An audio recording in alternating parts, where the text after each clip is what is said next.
with Sam Seder. The destiny of America is always safer in the hands of the people than in the conference rooms of any elite. Sam Seder. They are unanimous in their hate for me, and I welcome their hatred. We must guard against the acquisition of unwarranted influence, whether sought or unsought, by the military-industrial complex. The Majority Report with Sam Seder.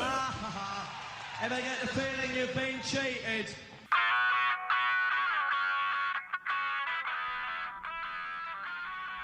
It is Thursday, May 14th, 2026. My name is Emma Vigeland, in for Sam Seder, and this is the 5-time award-winning Majority Report. We are broadcasting live steps from the industrially ravaged Gowanus Canal in the heartland of America, downtown Brooklyn, USA. On the program today, Alex Hanna, sociologist and co-creator of the, co-author, I should say, of the AI Con, How to Fight Big Tech's Hype and Create the Future We Want. Also on the program, Trump arrives in China for his high-profile meeting with Xi Jinping, flanked by US-based oligarchs like Elon Musk, Tim Apple, and Jensen Huang of NVIDIA. Soon after the meeting, Iran reportedly let Chinese tankers through the Strait of Hormuz. A U.S. intelligence analysis finds that China is getting a major economic edge on the United States due to the Iran war. Huh. Who would have thought? Murkowski joins Collins and Paul as the third Republican senator to vote to stop Trump's illegal war in Iran.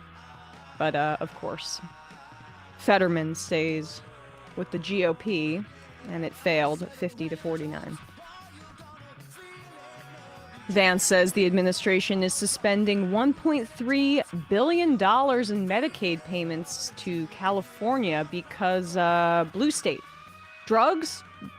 Whatever. Oh, they hate fraud. Oh. Trump administration hates fraud. They just hate fraud. Some good news. Alligator Alcatraz being shut down in Florida.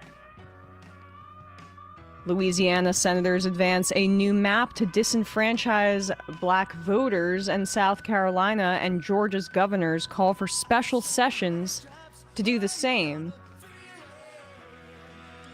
The Israeli government is filing a lawsuit against the New York Times, the pro-Palestinian New York Times, after Nicholas Kristof wrote an op-ed about the systemic rape of Palestinian prisoners, which we have been talking about on this program for years.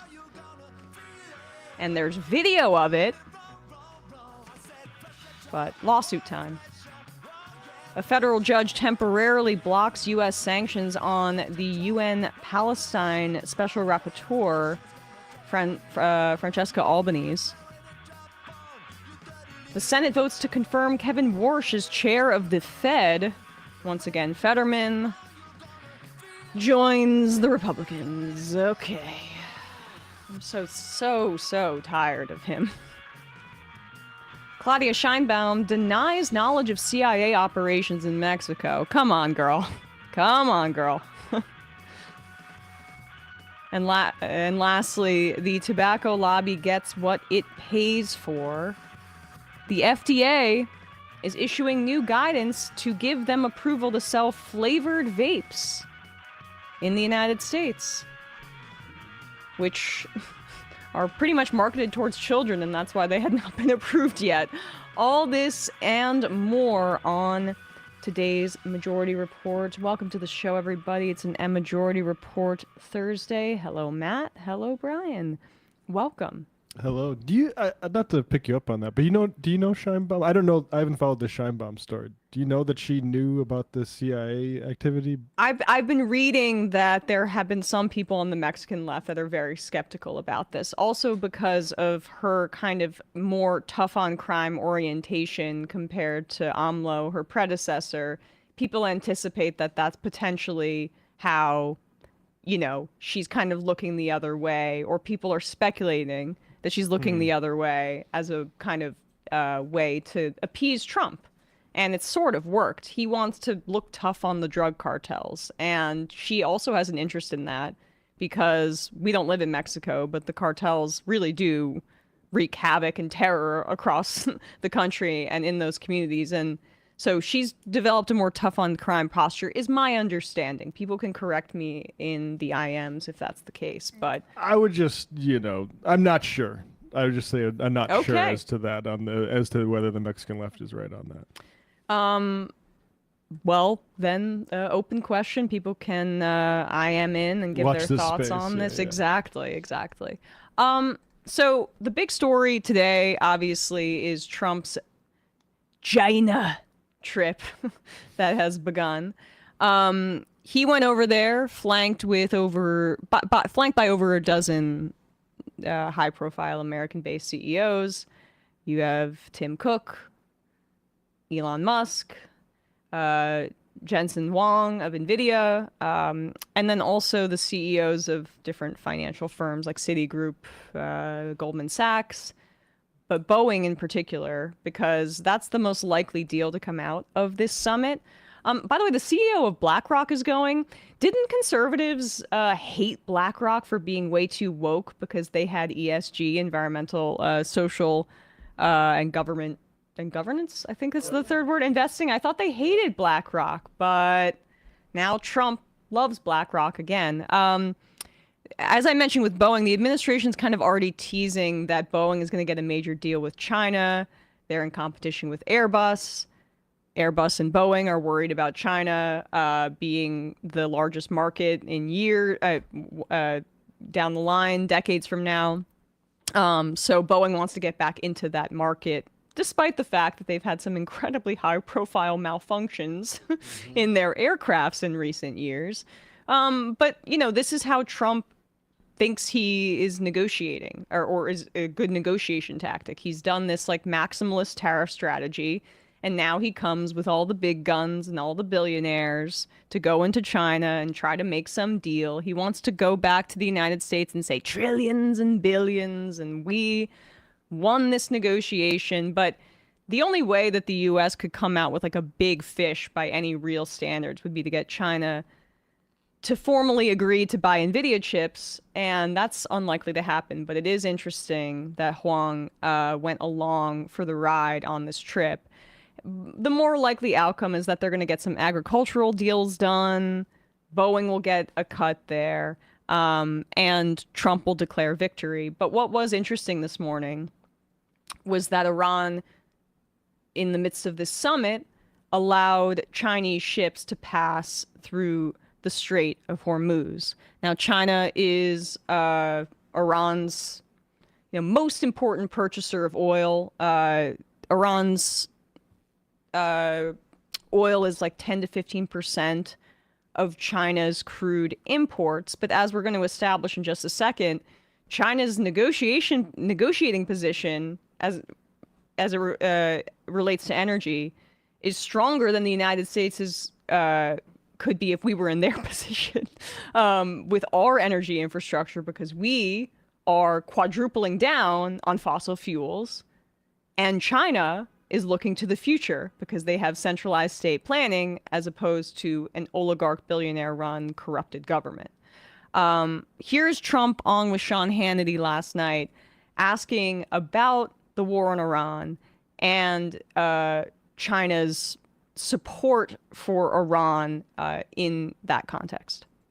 The issue, and you've been asked about it, and you've spoken about it, and that is China's support of Iran.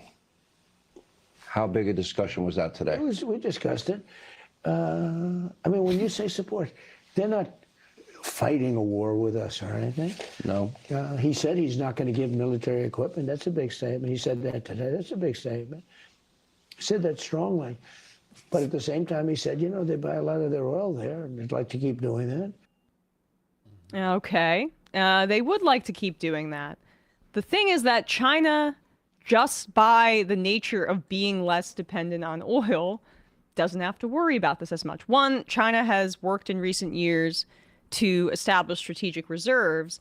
But two, I bring you this carbon brief study from earlier this year, where we see how far along China is in terms of diversifying their energy resources and becoming truly energy independent. When American Republicans, capitalists here, talk about energy independence, they just mean that US-based oil and gas companies or Western oil and gas companies are getting rich. And by the way, they are getting rich off of this Iran war because they get to raise their prices too. They've adjusted their earnings reports. I saw ExxonMobil, among other US oil companies, are saying, like, look, this is going to be a real windfall for us because we get to raise our prices too, and we just take home that money even if we're not affected by the Strait of Hormuz closure.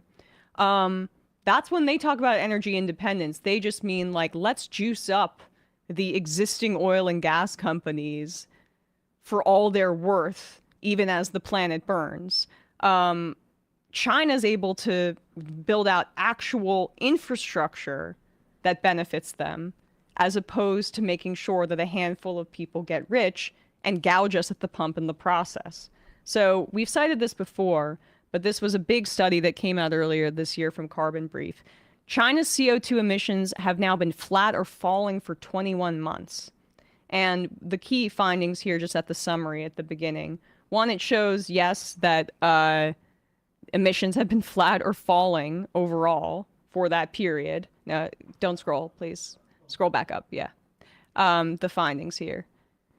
CO2 emissions fell year on year in almost all major sectors in 2025, including transport, 3%, power, 1.5%, and building materials, 7%.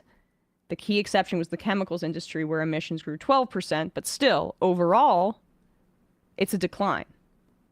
You can see there a more than 7% decline in CO2 from cement, even though there was a slight uptick in fossil fuel emissions, allowed for an overall decline there. The key exception, as I mentioned, was the chemicals industry, but this is what's important here. Solar power output increased by 43% year on year, wind by 14%, and nuclear 8%, helping push down coal generation by 1.9%. And then, also keyly, energy storage capacity grew by a record 75 gigawatts, well ahead of the rise in peak demand of 55 gigawatts, meaning their energy storage capacity is outpacing the demand that they need for electricity in the entire country of China. And as a reminder, China is growing at its most rapid pace yet. So they're declining their carbon emissions. They have more capacity for energy storage than they even need as they're growing in that way. And it also makes them less reliant on foreign oil. Keep that in mind here when we listen to this exchange with Representative Dave Min and Doug Burgum. Doug Burgum, Matt, your guy. He's a billionaire software guy from North Dakota who is a billionaire because he sold his software company to Bill Gates. Also, I'm pretty sure that there's a lot of solar farms that are being built right now in North Dakota. At least wind farms. I'm sorry, that's what I meant to say. Wind farms, which makes total sense given the topography and the climate there in North Dakota. But Doug is there to just tout oil and gas. But he just seems to have absolutely zero understanding of simple facts about energy.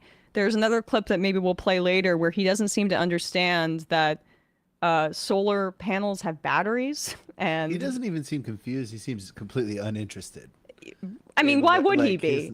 Right? Like, why would he be interested in this? Trump is canceling and using taxpayer money to halt renewable energy projects that are already underway. His whole vibe is just like, whatever. Yeah. But he and Marco Rubio, I feel like in this administration, they have the energy of somebody who should know better or should be a more respectable person, but they epitomize the banality of evil in this instance. So here is Dave Min talking to Doug Burgum about how far China is ahead of us right now in the energy competition.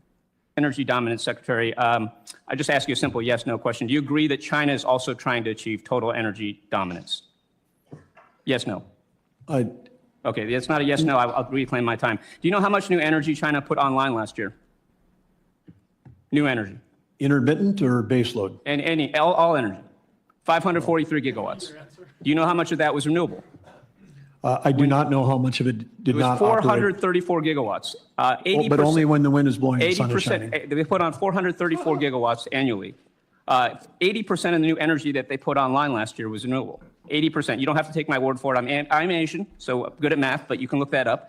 80% of the energy they put up was renewable. Okay. Meanwhile, the United States, under your quote, total energy dominance strategy of rejecting renewable energy, put up 53 gigawatts of new energy last year. Less than 10% of what China put up. Now, your clear bias against renewable energy in the face of all evidence is harming our national security, harming our ability to have energy independence, and putting us further and further behind the Chinese.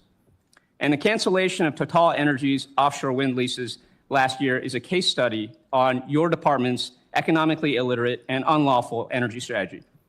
In March 2026, Trump settled with Total Energies, a French oil company, for $1 billion in exchange for cancellation of its offshore wind leases.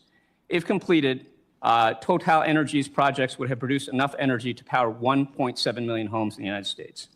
Furthermore, the administration paid this company $1 billion again from a fund strictly reserved for settlements resulting in active or imminent litigation requiring monetary compensation, which was not the case with Total, because in fact, in March 2026, the CEO of Total told CNBC that their company had approached the federal government for reimbursement after Trump had paused all offshore wind permitting.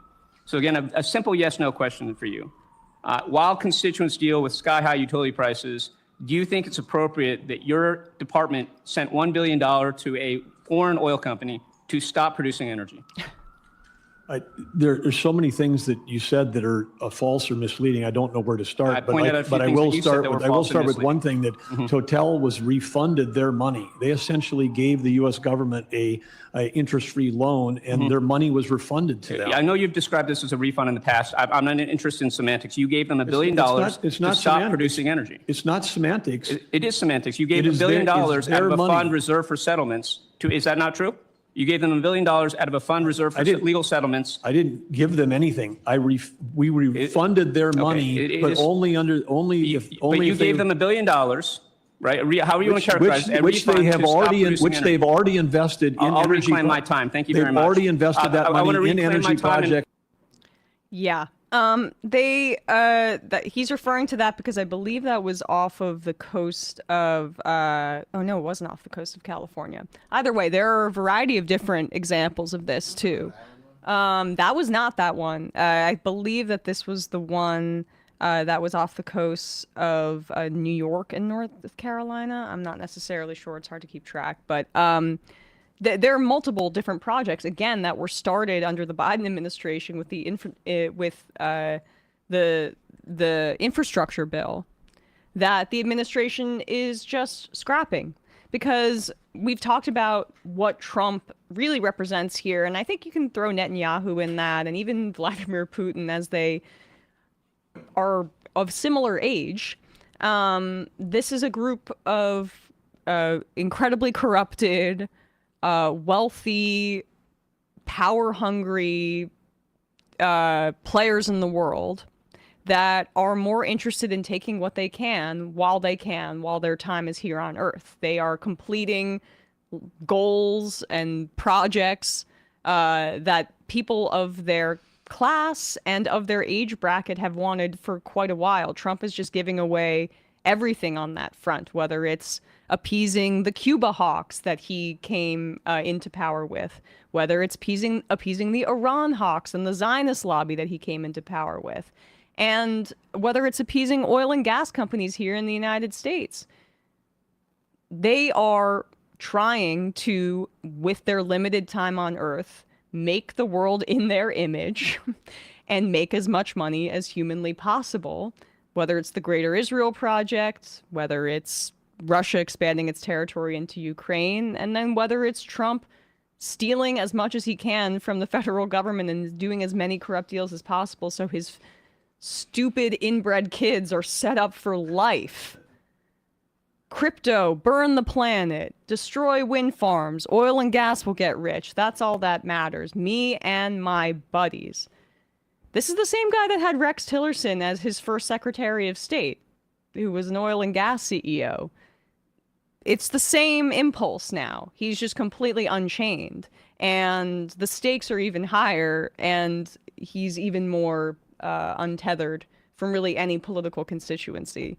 He's going out there and saying that he doesn't care if Americans are hurting financially because he's more interested in pursuing a war with Iran. He ran this time around as the no new wars guy that's going to fix the economy, and he's tanking the economy for Israel, for a war with Iran. And any deal that happens here with China, by the way, is also a repudiation of his core brand proposition, to use a Samism. The America First thing. Like, what manufacturing is coming back to the United States with this meeting in China? That's not happening. He's bringing a bunch of billionaires there to do deals for aerospace. Maybe some farmers won't go out of business now if they are able to actually get some sort of agricultural deal, because we've seen what happened after Trump placed those insane tariffs on China and what soybean farmers have had to deal with in this country. But even that, hey, it's part of the same project of consolidation and getting the same people rich, right? If farms close down, then big ag gets to buy it up. Trump's in bed with the big players in all of these industries, the monopolists. I just headlined this. Tobacco has had a resurgence because all of these industries know that they can pay to play with Trump. Tobacco is able to circumvent regulatory protocols right now in order to get flavored vapes approved that are marketed to children. They know that this is their time. Lena Khan's not in there anymore. Come on, let's do this merger, XYZ. So I've used this analogy before, but I think it's apt. They have locked the doors to the House, and they feel the populist anger and the people banging down the door. They know they're going to break down the door eventually, so they may as well grab all the treasure and head out the back way while they can. And that's how I describe this administration and its collaborators. So in a moment, we're going to be talking to Alex Hanna about AI, which is also similarly burning up the planet, and about making some tech oligarchs rich. But first, a word from some of our sponsors here. I would like to thank OneSkin for sponsoring today's episode. You have heard about OneSkin before, whether you are someone who tries every new skincare product that hits the market, or you've been just using the same one or two things for years. At some point, most of us realize our skin isn't keeping up the way it used to. That's what OneSkin changed for me. It didn't just make my routine better, it actually works differently. I decided to get serious about having an actual skincare routine now that I'm in my 30s, where you got to stick with it. You can't just sporadically put on moisturizer and things like that. And OneSkin makes it really easy because as we age, some skin cells stop functioning the way that they should. Longevity scientists call them zombie cells, and that is what is actually driving those visible signs of aging. The fine lines, the loss of firmness, the dullness that creeps in over time.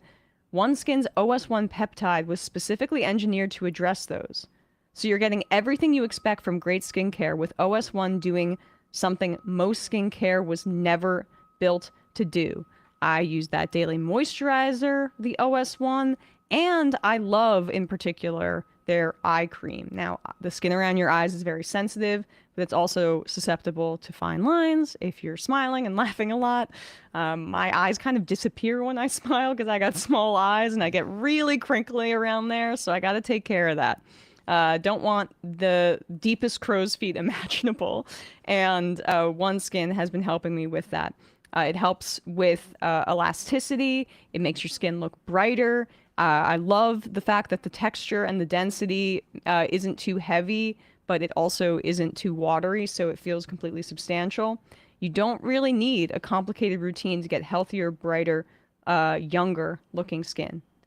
Born from over a decade of longevity research, OneSkin's OS1 peptide is proven to target the visible signs of aging, helping you unlock your healthiest skin now and as you age. For a limited time, try OneSkin with 15% off using code MAJORITY at oneskin.co/majority. That's 15% off oneskin.co with code majority. After you purchase, they will ask you where you heard about them. Please support our show and tell them we sent you. Link down below in the video and episode description and at majority.fm. Get 15% off OneSkin with the code majority at www.oneskin.co/majority. Did you know Fast Growing Trees is America's largest and most trusted online nursery with thousands of trees and plants and over 2 million happy customers? Well, it's springtime and it's time to start thinking about this kind of stuff. Fast Growing Trees has all the plants your yard or home needs. Fruit trees, privacy trees, flowering trees, shrubs, houseplants, and more. All grown with care and guaranteed to arrive healthy. It's your local nursery, but anywhere you live, with more plants than you will find anywhere else. Whatever you're looking for, Fast Growing Trees has options that work for your climate, your space, your lifestyle. It makes it easy to get your dream yard. You can just click, order, grow, and get healthy, thriving plants delivered to your door. Their Alive and Thrive guarantee promises that your plants arrive happy and healthy, no green thumb required, just quality plants that you can count on. Plus, get ongoing support from trained plant experts that can help plan your landscape, choose the right plants, and learn how to care for them every step of the way. I don't have a green thumb. I'm very bad with plants, but Fast Growing Trees has made it easy. They also sent it in a box where you can just see that, like, okay, it's securely packaged. It arrived healthy, and I was able to personalize it to make sure that the plants that we have in the apartment are healthy for the cats. It can be really inconvenient to shop for plants in person, especially if you don't have a car like myself. Fast Growing Trees sends it right to your door. Right now, they have great deals on spring planting essentials, up to half off select plants. And our audience gets 20% off your first purchase when using code majority at checkout. That's an additional 20% off better plants and better growing at fastgrowingtrees.com using the code majority at checkout. Fastgrowingtrees.com code majority. Now is the perfect time to plant. Let's grow together. Use majority to save today. Offer is valid for a limited time. Terms and conditions may apply. Link down below in the video and episode descriptions and at majority.fm. And lastly, I've been thinking a lot about plastic and the planet. Not just the stuff we throw away, though. The tiny particles that we don't see. And here's something wild. Plastic doesn't just disappear. It breaks down into smaller and smaller pieces that stick around in our environment. I want to be mindful about that, including the cleaning products that I use every day and that we use here at the Majority Report studio. We've heard a lot about microplastics in oceans and foods, but they can come from the products that we use every day at home, including cleaning products. Blue Land makes dish, laundry, and other household cleaning products designed to reduce single-use plastic. Their cleaning tablets are 100% plastic-free and microplastic-free.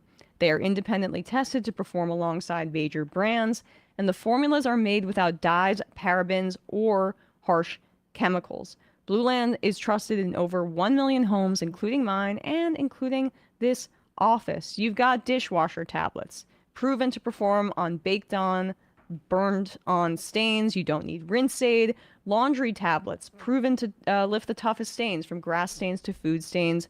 You got the toilet tablets. You can just throw them in there. Works on stains, rust, lime scale, hard water, and more. Blue Land is a certified B Corp and Leaping Bunny cruelty-free certified. Their formulas are EPA Safer Choice certified, and many products have also earned Cradle to Cradle's Gold Material Health Certificate. Make the switch today. Get 15% off your first order by going to blueland.com/majority. That's 15% off your first order at blueland.com/majority.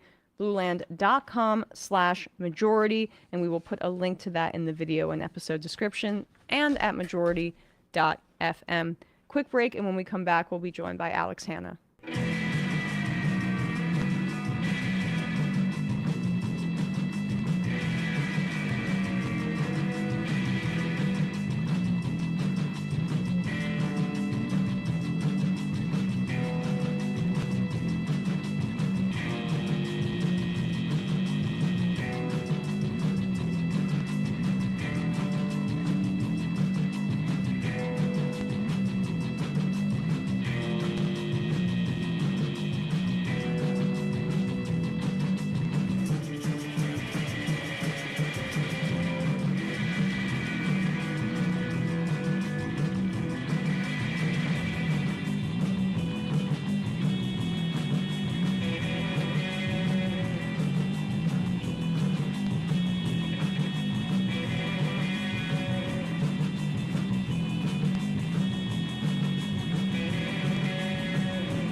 We are back, and we are joined now by Alex Hanna, sociologist, director of research at the Distributed AI Research Institute, DARE, and co-author of The AI Con, How to Fight Big Tech's Hype and Create the Future We Want, written along with Emily Bender. Alex, thanks so much for coming on the show today. Thanks for having me. Of course. So I'm going to start with a question that is as simple as possible, because it sounds a little silly, but it's important. What is AI? A lot of what is called AI seems to be a bit of a marketing gimmick to make other technologies sound sexier. What is AI? What is not AI? Yeah, I mean, you're absolutely right. AI is a marketing term. Everything's getting called AI these days. And what has happened is that this most recent technology, chatbots and image generators, stuff like ChatGPT or Claude or Copilot, those technologies which produce synthetic text based on other text inputs are called AI, and that is then subsuming so much of other stuff that we've had for decades that is now being called AI. So now if you have some kind of an image detection system, that's AI. If you have something that forecasts the weather, that's AI. Everything has been colonized by this term. It's better when we're talking about technology specifically to think about what's being automated. So is it something like a classification task? Is it a recommendation algorithm like you have on TikTok or Instagram? Is it something else entirely? Calling it AI really makes it seem like it's magic, and it's really giving more kind of rhetorical power to what these companies are building. The rhetorical power is also obviously omnipresent in this push for inevitability, the idea that this is inevitable, that this needs to be adopted. I mean, I don't know if you saw this, but there have been probably in the past month 3 or 4 very prominent female white celebrity ladies that have come out, whether it's Reese Witherspoon. I saw Demi Moore said something the other day. Who was the other woman that Sandra Bullock? We covered this a few weeks ago, and we were laughing about like, you have to understand it. You have to adopt it. And if you're a good feminist, you're adopting AI. And we were like, what is it? And what are we supposed to be doing with this? And why are you so vague? And why is this all coming at once? It's you have, I think, 2 kind of marketing things at play here. It's what you're talking about. Everything's AI. All of our technology is AI. And look how fancy this is, even if it already existed maybe 20 or 30 years ago. And also AI is inevitable. Yeah. And we're seeing this a lot. And I think you're spot on the analysis. And part of that comes, I think, from this huge drive to adopt these technologies. Part of it just because so much of our economy is tied up in effectively 7 companies right now, and that is driving something like 75% of the economy. So it looks very good for the investments of Reese Witherspoon and Sandra Bullock and whomever else to say, you need to be using this. And then they're doing this thing which we've seen in education and in employment too, which is you must learn AI, otherwise you're going to be left behind in the job market.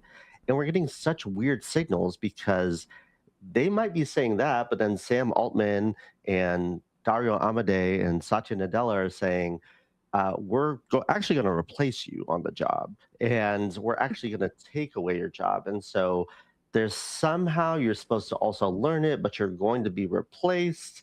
And we're getting these really weird mixed signals here.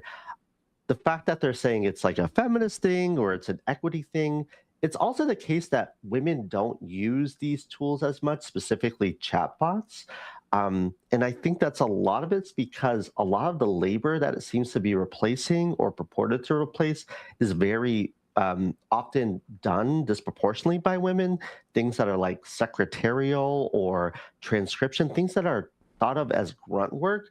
But this work actually takes a lot of skill and actually requires you to navigate really complex social relationships.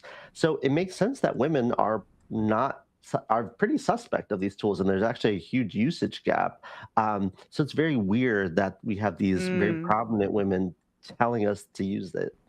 Well, that must be deliberate then. They must be getting the metrics and seeing that women are less likely to be using these chatbots. And something that, in looking in reading your book and looking at some of your work, I hadn't really considered how the language or the chatbots in particular are constructed in a way that they create the illusion that AI can replace human labor by making it sound human. So I could see women, and us women were a little bit more maybe in tune with feelings and emotions, just socially conditioned in that way, being less drawn to the, I guess, kind of performative humanism of AI that's really just there to kind of manipulate you into thinking it can replace human labor because it sounds like you're emailing with a human being or something.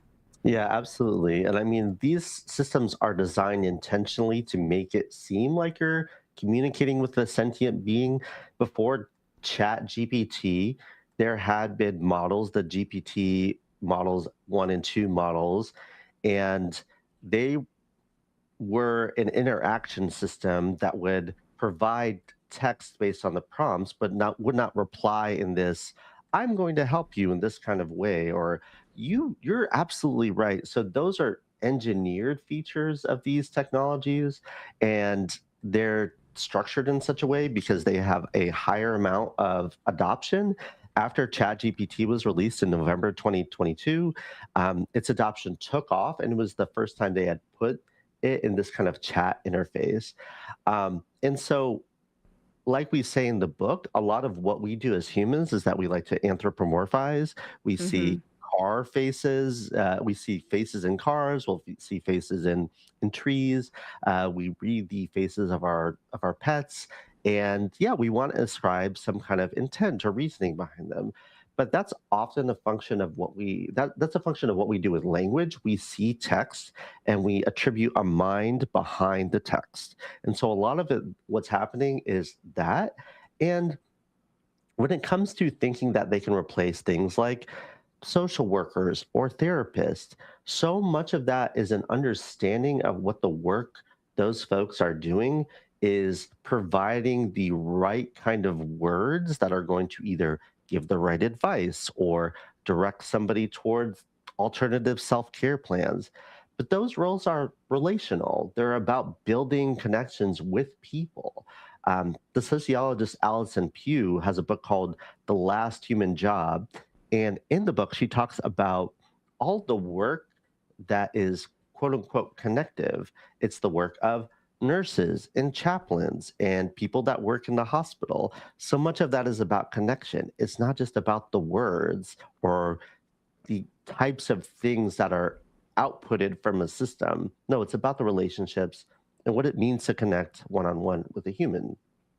And that may not be quantifiable, but I can venture to guess that anybody that's interacting with an AI therapist is probably not getting the same level of care that they would be getting if they had access to healthcare. I mean, this is a healthcare problem in general, but I guess that's a bit of an aside.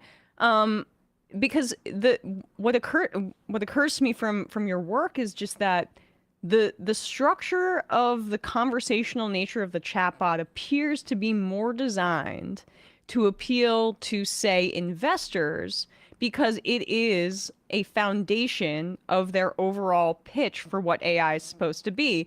As we have these very wealthy female celebrities talk about how we need to be adopting this or we're going to get left behind, the reality is that the fact that the chatbots sound more conversational and more human feeds into why we're going to be getting left behind, or why you have these firms that are more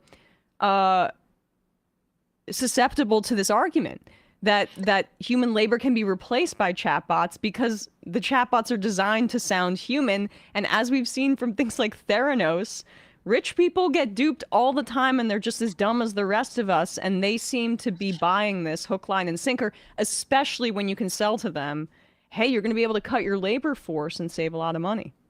Yeah, for sure. And I mean, rich people are investing in this because it is this threat to labor. In addition, the companies are making these types of technology to maximize attention. These are actually not really profitable products, actually. I think OpenAI registered something like $13 billion of revenue last year. Compare that with the something like $600 billion of investment that they've had to put into data centers and the different architecture that they need to make this stuff run.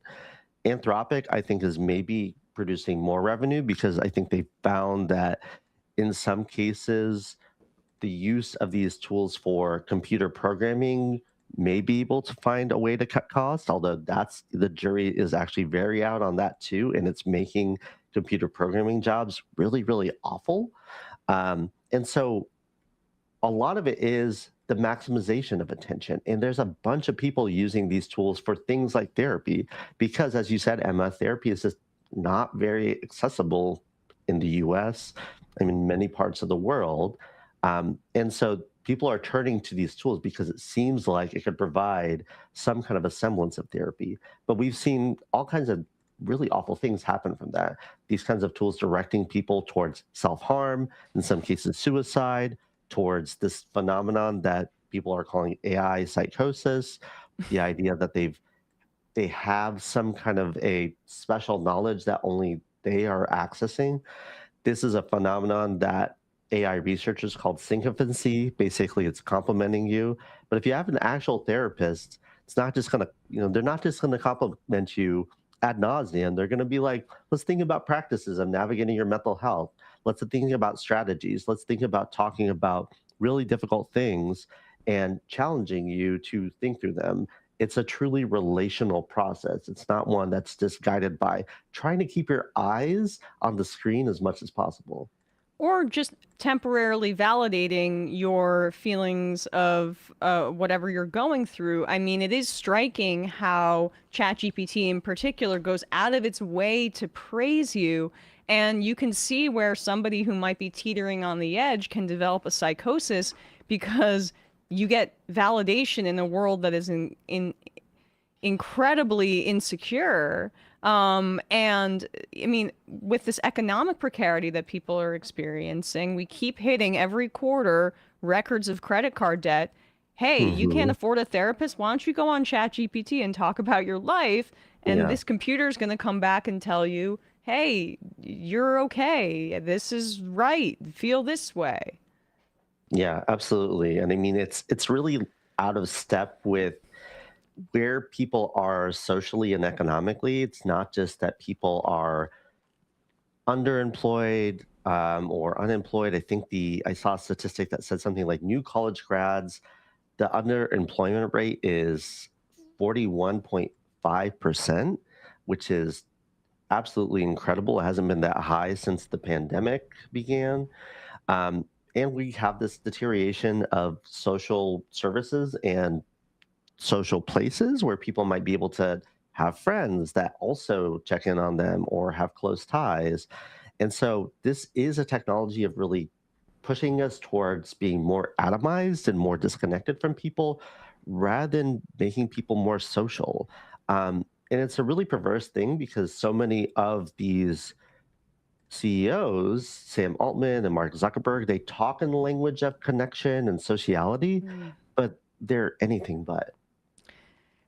Can you talk more about its impact on art? Because I'm back to these actresses. I mean, it's such a bastardization of what like art is supposed to be about. And I know that there are limits under capitalism to like artistic expression, and that Hollywood as a gatekeeper for artistic expression presents numerous challenges. But like we're seeing we can take that industry, but other artistry in particular. But in Hollywood, for example, like work is drying up.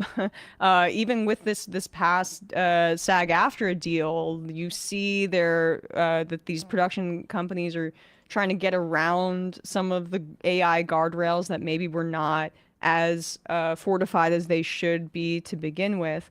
But just like how AI has is really a war on artists in a variety of different ways, and how it's amazing that like intellectual property, the AI CEOs here are obsessed with maintaining their IP, and that's why we should be in competition with China over AI, because we have to have the intellectual property. We have to own our AI systems, but how we develop them is by stealing everybody's art. That's right. Yeah, it's a big, intellectual property for me and not for thee situation where they're like, well, we can't give our code or talk about the data that we use to train these models because that's a trade secret, but we're going to scrape everything that's not nailed down on the internet to train these models. We're going to allow our users to replicate the style of certain artists or to either visually or in music. There's all these platforms are flooded with AI slop in video, in images, in music. And even though, as you said, there are strong protections, or I would say there's stronger protections with the WGA, the Writers Guild of America. There's not as strong protections for SAG-AFTRA guild members. And that's caused a huge issue. And a lot of the areas that we are actually seeing some of the worst of it is for animators and people that have a lot of turnover in the guild system. So even though you have people like Daniel Kwan and Joseph Gordon-Levitt saying, we're against AI, there's a lot of people below the line who are not getting protections that you are not typically going to know. These are thousands of animators that are being told either use these technologies or we don't need you in this case. We've got this thing, and then we're going to then contract you to clean up all the weird artifacts, the six fingers or whatever. And so there is so much work drying up there for concept designers, for people who are graphic designers, for anybody doing that really hard grunt work and has taken so many years to hone their craft. So it really is a war on artists.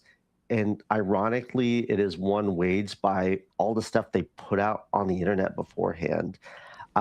In those industries that have strong guild systems, that you have to be in the WGA to be able to write for Hollywood, that's been helpful, but it hasn't really prevented this huge downward pressure coming from studios. You mentioned Joseph Gordon-Levitt there. I haven't really looked that much into some of his advocacy on that. Maybe you can shed some light. I've seen some criticism from, I follow Taylor Lorenz's really great work, agree with her on a lot, disagree with her on some things, but I know she's been critical of his advocacy. Perhaps you can expand on that. But I am also curious about what you've seen out of Washington that has been, I guess, disappointing, because Bernie Sanders is one of the best politicians in the country, and obviously I'm preaching to the choir with this audience, but he's bought into some alarmism about AI that I'm wondering if you could shed some light on. I know you've been a bit critical of that type of alarmism. Yeah. So yes, so Joseph Gordon-Levitt has had some weird advocacy, and he's been, I think there's, and I don't want to say misspeak, because I think he's had a very weird position on some of it. That's been very much about what is very public about AI use. Like, you can't generate a whole movie on that using some of these technologies. And part of it's because his partner is someone who's very enmeshed in the AI industry, as in some of these conversations. Some of those conversations are based on this idea of existential risk, which is, and there's a group of people they also use the terminology of AI safety. Now, AI safety sounds very good. Yes, we want AI to be safe, but that research community focuses primarily on harms that may be due to the extinction of all humanity. And this is a group that has actually existed for quite some time. They are rooted in the philosophy of affected altruism. And there's an essay by, there's an academic paper by Emil Torres and Timnit Gebru, who is the founder of DARE, where I work, about this bundle of ideologies called TESCREAL. One of them is effective altruism, which effectively says, well, we need to maximize the good we do in the world at the lowest cost. So it's kind of this ultra utilitarian view. Effective altruists and the people who are associated with the existential risk camp believe that machines are going to kill us all. They play into the Terminator types of tropes that we see all over science fiction. And they're basically saying, if these chatbots primarily don't believe in what humans believe, then they're going to either optimize things incorrectly, and they're going to either say turn us into paper clips, or they're going to realize that humans don't actually have the same ends as them, and then they're just going to eliminate us all. So Bernie Sanders has fully bought into this ideology. He's associated with a few organizations, amongst them the Future of Life Institute, headed by a guy named Max Tegmark, as well as other organizations affiliated with that movement, and has been saying that we need to really be worried about this existential risk. The problem is that that movement is largely funded by a certain other set of billionaires. It's not actually that different. Elon Musk has given the Center for AI Safety millions of dollars, and Future of Life Institute. Other folks, like there's these crypto folks you haven't heard of, they're dumping huge amounts of money into this. And the thing that AI safety does is it really distracts from actual real policy intervention on current harms, including things around polluting the information ecosystem, environmental issues, labor displacement and labor oppression, and things like non-consensual intimate imagery. There's so many existing problems with generative AI, but directing stuff into AI safety is orthogonal to those issues. They're directing policy initiatives in the wrong way. And so we saw this in California. We had a bill called SB 1047, and there was a huge debate around it. And it was an AI safety bill. And it took all the energy out of the room to talk about things like jobs, to talk things like protecting artists and their intellectual property, to talk about things like non-consensual intimate imagery. That's a huge issue. And Bernie has a bill that he's proposing on a data center moratorium that is very AI safety centric. I applaud the data center moratorium, and there's been 69 moratoria passed around the country at different types of local and state levels, the largest one being in Maine that their governor vetoed. And there's a lot of energy around this across the aisle, but we're not getting really great things from the left or the right on this. And so we really need to focus on the current harms of AI and really ignore this existential risk thing, which is a red herring and a way to dodge actual intervention into AI. Well, it's also convenient for the narratives that we just spoke about. Yeah. The inevitability narrative in particular. If AI is, this sci-fi vision that's going to take over the world that seemingly, Bernie Sanders has bought into, and I appreciate his alarmism, but to a degree, I guess. But when you elevate that idea, it's also just not really based in fact. It doesn't seem to be the real harm here. The real harm right now is that it's poisoning our water and using more energy than major cities. That's right. Yeah, my mom lives in rural Ohio, and the first moratorium in the state of Ohio wasn't in liberal Columbus or Cleveland or Cincinnati. It was in a township in the county that she lives in that is very red. And it was about those things. It was about water. It was about noise. It was about the amount that ratepayers for the energy cooperative have to pay. And so there is so much concern around this, and it is across the aisle. But meanwhile, President Trump and his AI action plan basically said we need to support data center development to the extreme. We should unfetter it. There should be, he tried to dictate a AI, a preemption of any state legislation around AI. They've tried to pass that in various legislation. He tried to dictate it from executive order. It hasn't gone anywhere because there's a lot of concern about this. So we really need a robust policy solution and response that attends to the concerns that people have in the here and now. This stuff is really worrying from an environmental perspective, not just water and electricity, but also air pollution, also the construction of semiconductors that's occurring, spurred on by the CHIPS Act in places like New Albany, Ohio, and in Arizona, where so much of that construction also can have spillover effects with regards to generating things like PFAS, so-called forever chemicals. There's so much that needs to be attended to, but is just absolutely being ignored by policymakers. This is coming from the grassroots, as you say. There was a Gallup poll that was published this week showing that 7 out of 10 Americans say they would oppose a data center that's built near them. 56% of Democrats strongly oppose when you're, ranking your level of opposition. This is a very, I think, important distinction in polling, because you can oppose things in theory, but when you strongly oppose something, this means this is a really galvanizing, salient political issue. So that's 56% of Democrats strongly oppose, 39% of Republicans strongly oppose, half of independents strongly oppose per this Gallup poll. And so overall, it's around half of Americans who say they strongly oppose, and 70% say they oppose it.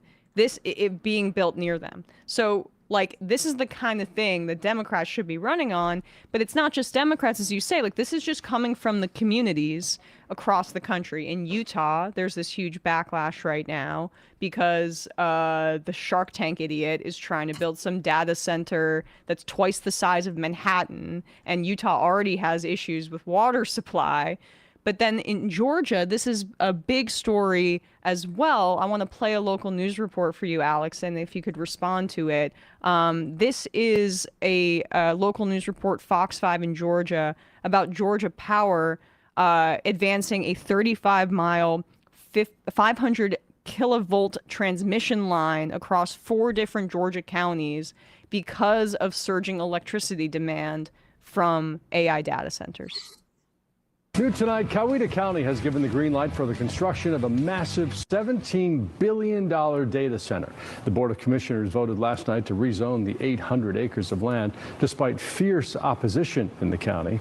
Now plans for the data center, called Project Sail, are full steam ahead, apparently. Tonight, Fox 5's Rob Durienzo is at the live desk with a look at where residents are taking their fight now. Rob? That's right, Russ. Good evening to you. Well, it was standing room only at this Board of Commissioners meeting in Coweta County over this massive data center. And after hearing from residents Tuesday night, the commissioners voted 3-2 to approve the rezoning.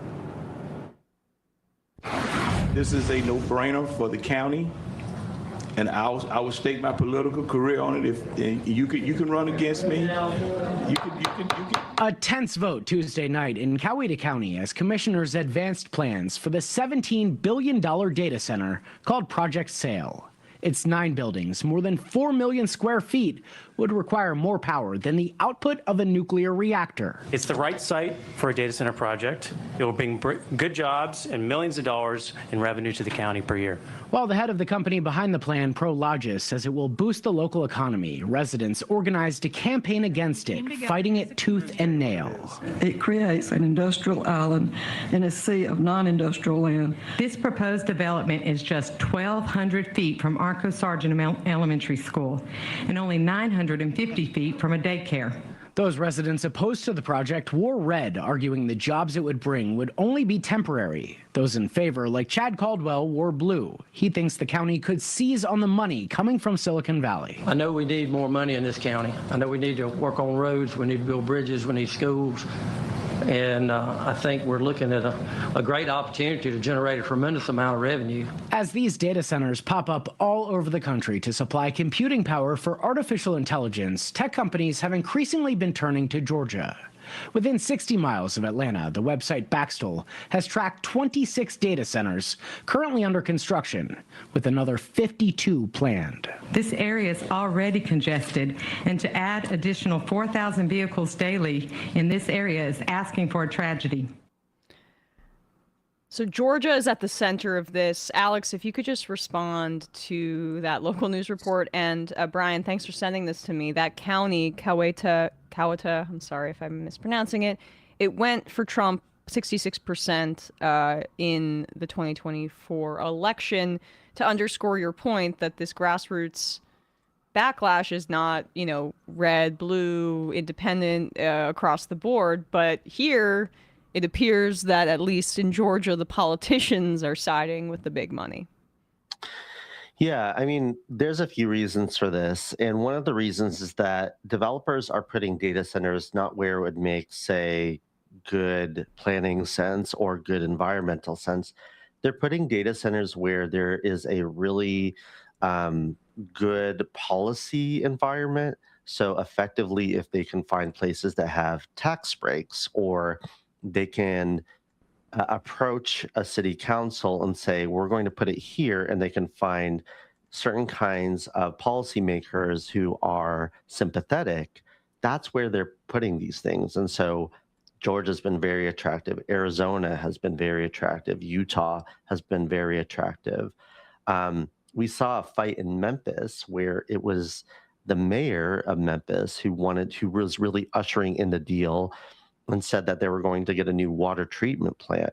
Meanwhile, in Boxtown, which is a 99% Black area of Memphis, is being polluted from the 35 methane generators that they have powering that project. That's called Colossus. So they are poisoning Black neighborhoods. This is a reinstantiation of environmental racism. As Tennessee is disenfranchising Memphis in particular by carving up that majority Black district. That's right, absolutely. The other things that the proponents are saying are just not true. I mean, the things around jobs, the jobs are going to be temporary. The jobs that they bring in, there might be a few hundred construction jobs, but then after they're over, the people who run the data centers, that's going to be pretty minimal. Security, certain maintenance people, and those people will often also come not from the community itself. The thing around revenues, well, you're going into a particular area that might give you something like a sales tax abatement to come in, where, for instance, in Ohio, I had a legislator tell me Ohio is ranking 7th in new data center construction right now, and is 27th in how much tax receipts that they're actually going to get from those data centers. So Microsoft came in to the county that my mom lives in and said, we'll pay our property taxes, but that's not the issue. They need to pay their sales taxes, and they're not going to because there's a state exemption. And then lastly, it's just like, it's such a false promise. We need this kind of thing to either, be on the cutting edge of technology. In the case of the Stratos data center, Kevin O'Leary, the Shark Tank guy, was saying, we need this to beat China. And what's that mean? It's a rehashing of Cold War dynamics. We need to win this race. For who? Who is this serving? To what end? You're telling us that we should support the data centers that are also going to replace our jobs to win this hypothetical Cold War, number 2 era. The logic doesn't make sense. We'll wrap up shortly, but we did just get a lot of different people writing in with some positive things to say about the interview, including some people that work in animation, Illuminati kids feeling seen as an animator today. One of the most nightmarish things is all the software companies promote the best thing about their new AI tool enhancements is that it gets rid of the process, drawing, etc. entirely, which is actually what producers and clients want so they can hire less people. Another person wrote in, Draw Nathan, I'm an animator and illustrator, and Alex Hanna basically described my life right now. AI would be an amazing breakthrough for the arts if artists all the way down to the assembly line had agency over it. Imagine thriving artists freed to make all the marvelous art they can imagine and execute, not competing with AI, but partnering with it. Instead, it's a service of profit, so it only benefits those further up the employment hierarchy. They can pay the same money for triple the product, and workers gain nothing. So I just think, yeah, the arts are the most acute part that is being discussed here, but you also mentioned the secretary work that's more like data entry and stuff like that. If you'd like, you can respond to the animators, but also I'm curious if you have any other thoughts about which sectors you anticipate that are going to be most impacted as well. Yeah, I mean, my heart goes out to the animators and the artists. I mean, you are really feeling the brunt of it. I mean, we're seeing this as well in teaching and software development, in writing, writing copy, doing copy editing, translation is being hit very hard. I want to give a shout out to Brian Merchant, who's another journalist. He has a series in his newsletter called Blood in the Machine, and he has a series called AI Killed My Job, and he has a lot of these first-person accounts from people. And so it's really unfortunate to see this, and I agree with the last person who wrote. I mean, I'm a technologist. I'm a sociologist, but I have a degree in computer science. Like, I like technology. I think there's really cool things you can do with computational art. But the way that generative AI works is that it steals from existing artists, and then managers are using it as a means to then not hire people who could do amazing things. And the thing about process is spot on too. If you're an artist or you're doing a concept, so much of your job is not just the drawing, it's having the conversations with the producer and say, or the director or whomever in the process, and say, what do you want? Let's try these different things. What do you think is cool? What can we work on together? And that's definitely not what's happening right now.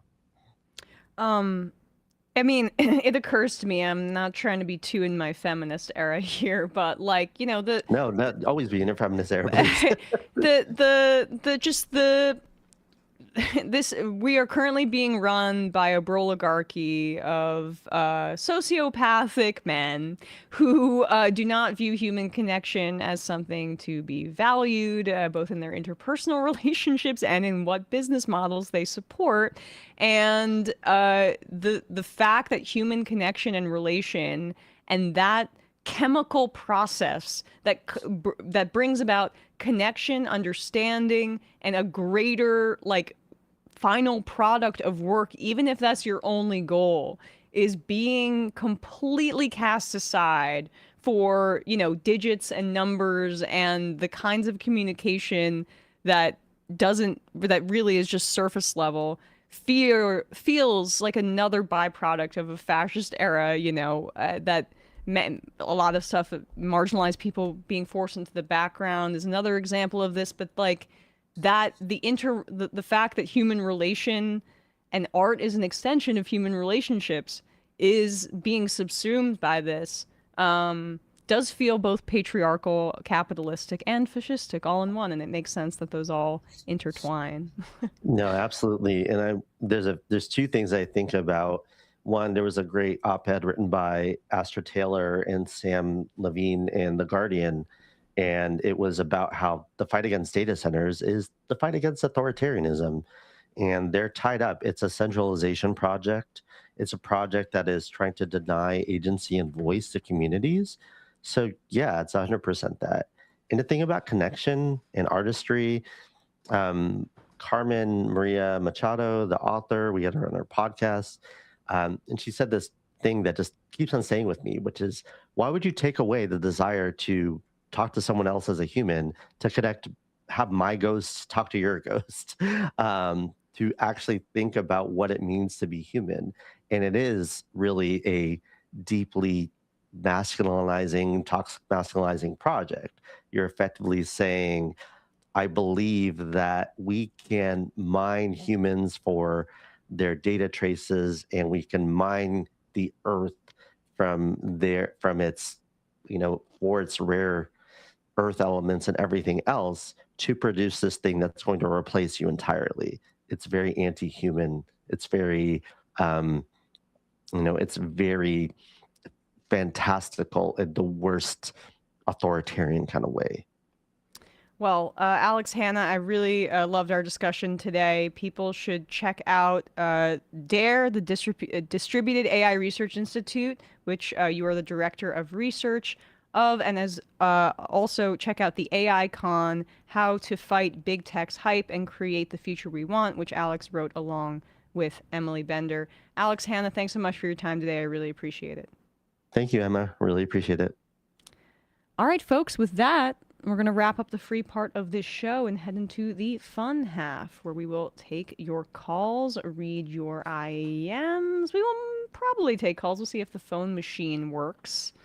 We never know these days. As a reminder, it's your support that makes this show possible. Go to jointhemajorityreport.com, become a member. Affordability. Yeah.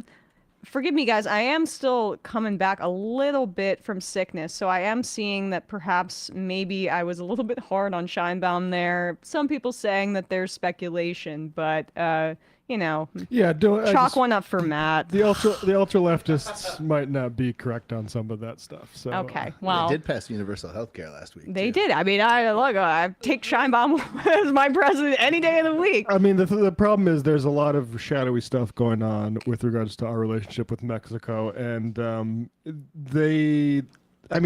that goes back, frankly, years and years, and they would like to undermine Scheinbaum however they might. So. She's got a tough job, you need to be, I'll be the feminist and be like, stay off Scheinbaum. Matt's more of a feminist than I am, I guess. Big dogging me. Mansplaining feminism to How to me. support women. Yes, thank you. I didn't know this before. So brave. Oh, hey, there's Brandon. It's me. Hey, Matt, before we get to Brandon and the discourse, Matt, what's happening on Left Reckoning and the Jacobin Show? Oh, yeah, we had a Florida-heavy show, not only talking about that commencement speaker from a private equity company who's talking about how AI is the next industrial revolution and getting booed off the stage and then not having a clue as to what's happening. Oh, that was such a great clip at University of Central Florida. Yes. To say what kids are all happened, right. to say what happened in that moment.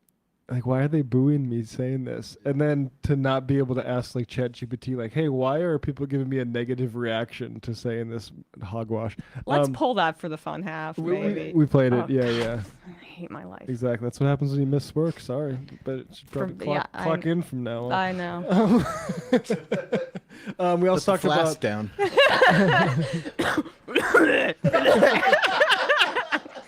We also talk about alligator Alcatraz costing Florida money and how their economy is collapsing, which you don't hear a lot. If whenever blue states lose citizens and have poor growth, it's always just a validation of Republican rule. And when a state like Florida completely collapses, where even Rick Scott is like, guys, the jobs, what's going on with the jobs? And nobody mentions it because I guess you can still vacation down there or something. And we have Binder, but hello, Brandon, first. What's happening on the discourse? Well, I think it's a great time to join the discourse.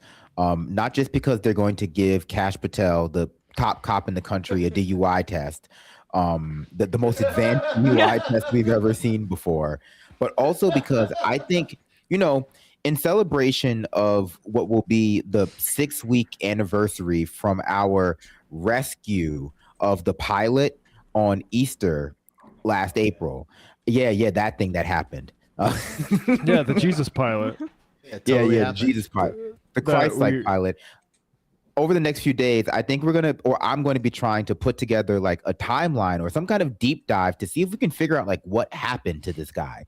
Like it just seems so odd that we haven't heard a single thing about him since. So definitely check out the discourse with Brandon. Is it going to be like the Bin Laden raid where like 3 different guys come out and say they were the one who was rescued in the desert? Like, oh yeah, probably. Well, I will say I was just watching an interview with one of those guys, and he's now saying that Charlie Kirk was like blown up with a controlled explosive. Like he's like a Charlie Kirk trooper. Oh. I think he was hit with a hologram, but that's just me. Good to know. We also still cannot rule out Havana syndrome as well. Okay, all right, check out the discourse. Matt Binder, hello, good to see you.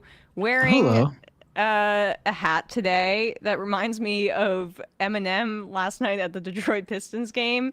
Have you noticed that Eminem just wears the same outfit like he's Steve Jobs, the same hat and the same black shirt, all for like 15 years. I see Eminem a lot less often than I see the guy pretending to be Eminem, and like this is what Eminem would be like if he was like on a camping trip. Yeah. Oh, I haven't seen that, but I am reminded of his uniform because of your hat, Matt Binder. I'll take that over what some people in the YouTube live stream chat are saying, where they said my hat reminds them of Erica Kirk. So I'll definitely take Kirk Maxing. You gotta just bulge your eyes out as big as possible and right. Oh wow. He's coming for you, Candace. What's happening with the Leftist Mafia and more, Binder? Yeah, Leftist Mafia tonight, 8:30 p.m. Eastern time at youtube.com/Matt Binder. Check it out. Check it out. Here's the Eminem camping thing that I was. Camping on a camping trip? Where are the bathrooms? Because earlier when I had to shit, I had to go off. Okay. Oh God. He's doing like kind of Slim Shady voice to narrate it. As somebody who listened to a lot of Eminem as a 12-year-old, basically, that hits for me. Yeah. All right, guys. See you in the fun house. Okay, Emma, please. Well, I feel that my voice is sorely lacking on the majority report. Wait. Whoa. Look, Sam is unpopular. I do deserve a vacation at Disney World. So, ladies and gentlemen, it is my pleasure to welcome Emma to the show. It is Thursday. I think you need to take over for Sam. Yes, please. No. I'm gonna pause you right there. Wait, what? You can't encourage Emma to live like this. And I'll tell you why. So was offered a tour, sushi, and poker with the boys. Tour, sushi, and poker with the boys. So was offered a tour, sushi, and poker with the boys. What? Tour, sushi, and poker. Tim's upset. Tour, sushi, and poker with the boys. So was offered a tour, sushi, and that's what we call the biz. Tour, sushi, and poker with the boys. Right. Tour, sushi, and poker. We're gonna get demonetized. I just think that what you did to Tim Pool was mean. Free speech. That's not what we're about here. Look at how sad he's become now. You shouldn't even talk about it. I think you're responsible. I probably am in a certain way, but let's get to the meltdown here. Sushi and poker with the boys. Oh my God. Wow. Sushi. I'm sorry, I'm losing my fucking mind. So was offered a tour. Sushi and poker with the boys. Logic. Sushi and poker with the boys. Boy. Tour. I think I'm like a little kid. I think I'm like a little kid. I think I'm like a kid. Tour. I think I'm like a little kid. I think I'm like a little kid. Had this debate 7,000 times. A little kid. I think I'm like a little kid. I think I'm like a kid. Tour. I'm losing my fucking mind. Some people just don't understand. So I'm not trying to be a dick right now, but like, I absolutely think the U.S. should be providing me with a wife and kids. That's not what we're talking about here. Okay, all right. It's not a fun job. Tour? That's a real thing. That's a real thing. Real thing. Willy Wonka tour? That's a real thing. That's a real thing. Real thing. What's that offered a tour? That's a real thing. That's a real thing. Real thing. That's a real thing. That's a real thing. Real thing. What's that offered a tour? Ladies and gentlemen, Joe Rogan has done it again. That offered a tour? That's a real thing. That's poker with the boys. I think he might be blowing it out of proportion. Real thing. That's poker with the boys. That offered a tour? That's a real thing. That's poker. Let's go, Joe. Tour? Sushi and poker with the boys. Take it easy, Tim. Tour? Sushi and poker. Things have really gotten out of hand. Sushi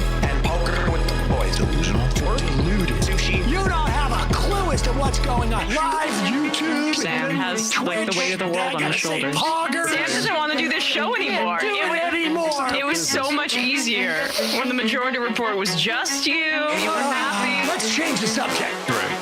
Rangers and Knicks are doing great. Now shut up. You don't want people saying reckless things on your program. That's Now, one of the most difficult parts about this show. this is a pro-killing podcast. I'm thinking maybe it's time we bury the hatchet. Left is best.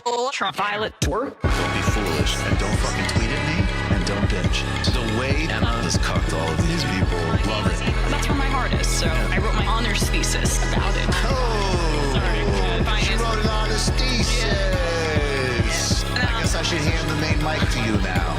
You are to the right of me on foreign policy. We already fund Israel, dude. Are you against that? That's a tougher question I don't have an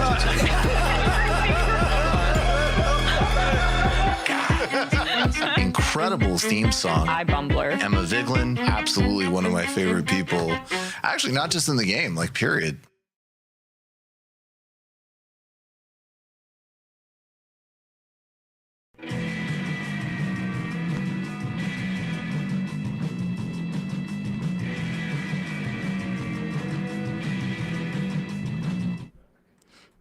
We are back, folks.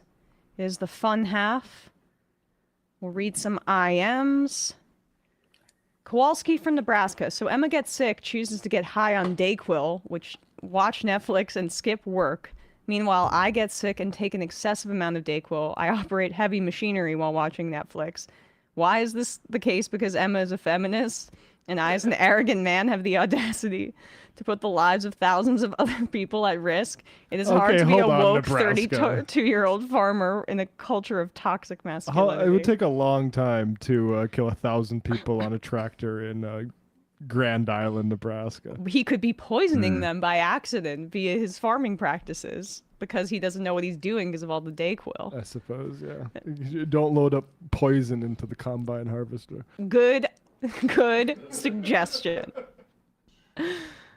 Nancy Mace Windu, which is one of my favorites.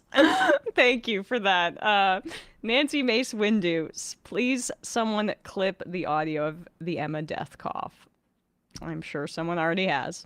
Phil from Delaware DSA. Chris Coons, the MAGA-lite Democrat from Delaware, also voted for Warsh. He did out of committee, not in the final thing, which is a really, really dumb, stupid way that he's trying to split the baby. Chris Coons, I believe that's the case. Brian, can you just clarify that? If Coons, I think he voted Warsh out of committee, but not in the final vote. No one ever talks about how bad he is, even though he votes with Republicans along with Fetterman sometimes. He's up for re-election this year, but DSA challenger dropped out already. He's unopposed right now. There's less than 1 month to get a challenger primary voting in September. Yeah, unfortunately, Delaware, Phil, you got your work cut out for you in the state that's basically there to be a place where corporations can incorporate and park their money, and there's all these tax incentives, and I mean that's why Biden came out of that. That's why the Democrats that come out of Delaware but there are are immensely corrupt. Yeah. So, I mean, it'd be interesting to see the demographics because a lot of working people there because it's people that are priced out of places like Philly and especially New York City. In the DC area too, right? Yeah. Yep. Nicola, great interview, Emma. If I may, I recommend maybe interviewing Professor Dave of Professor Dave Explains to get maybe a more grounded and left view of the AI alarmist side. He has an excellent view explaining why there's reason to be worried. I'll check it out. I'm a lot more skeptical of the grandiose claims of what AI can do. I think there's a reason that you see AI CEOs talking about how this is like this incredibly dangerous technology, because if it's dangerous, that means it's powerful and it's something you should invest in. Yeah, I mean, it can have labor market effects just like the internet did.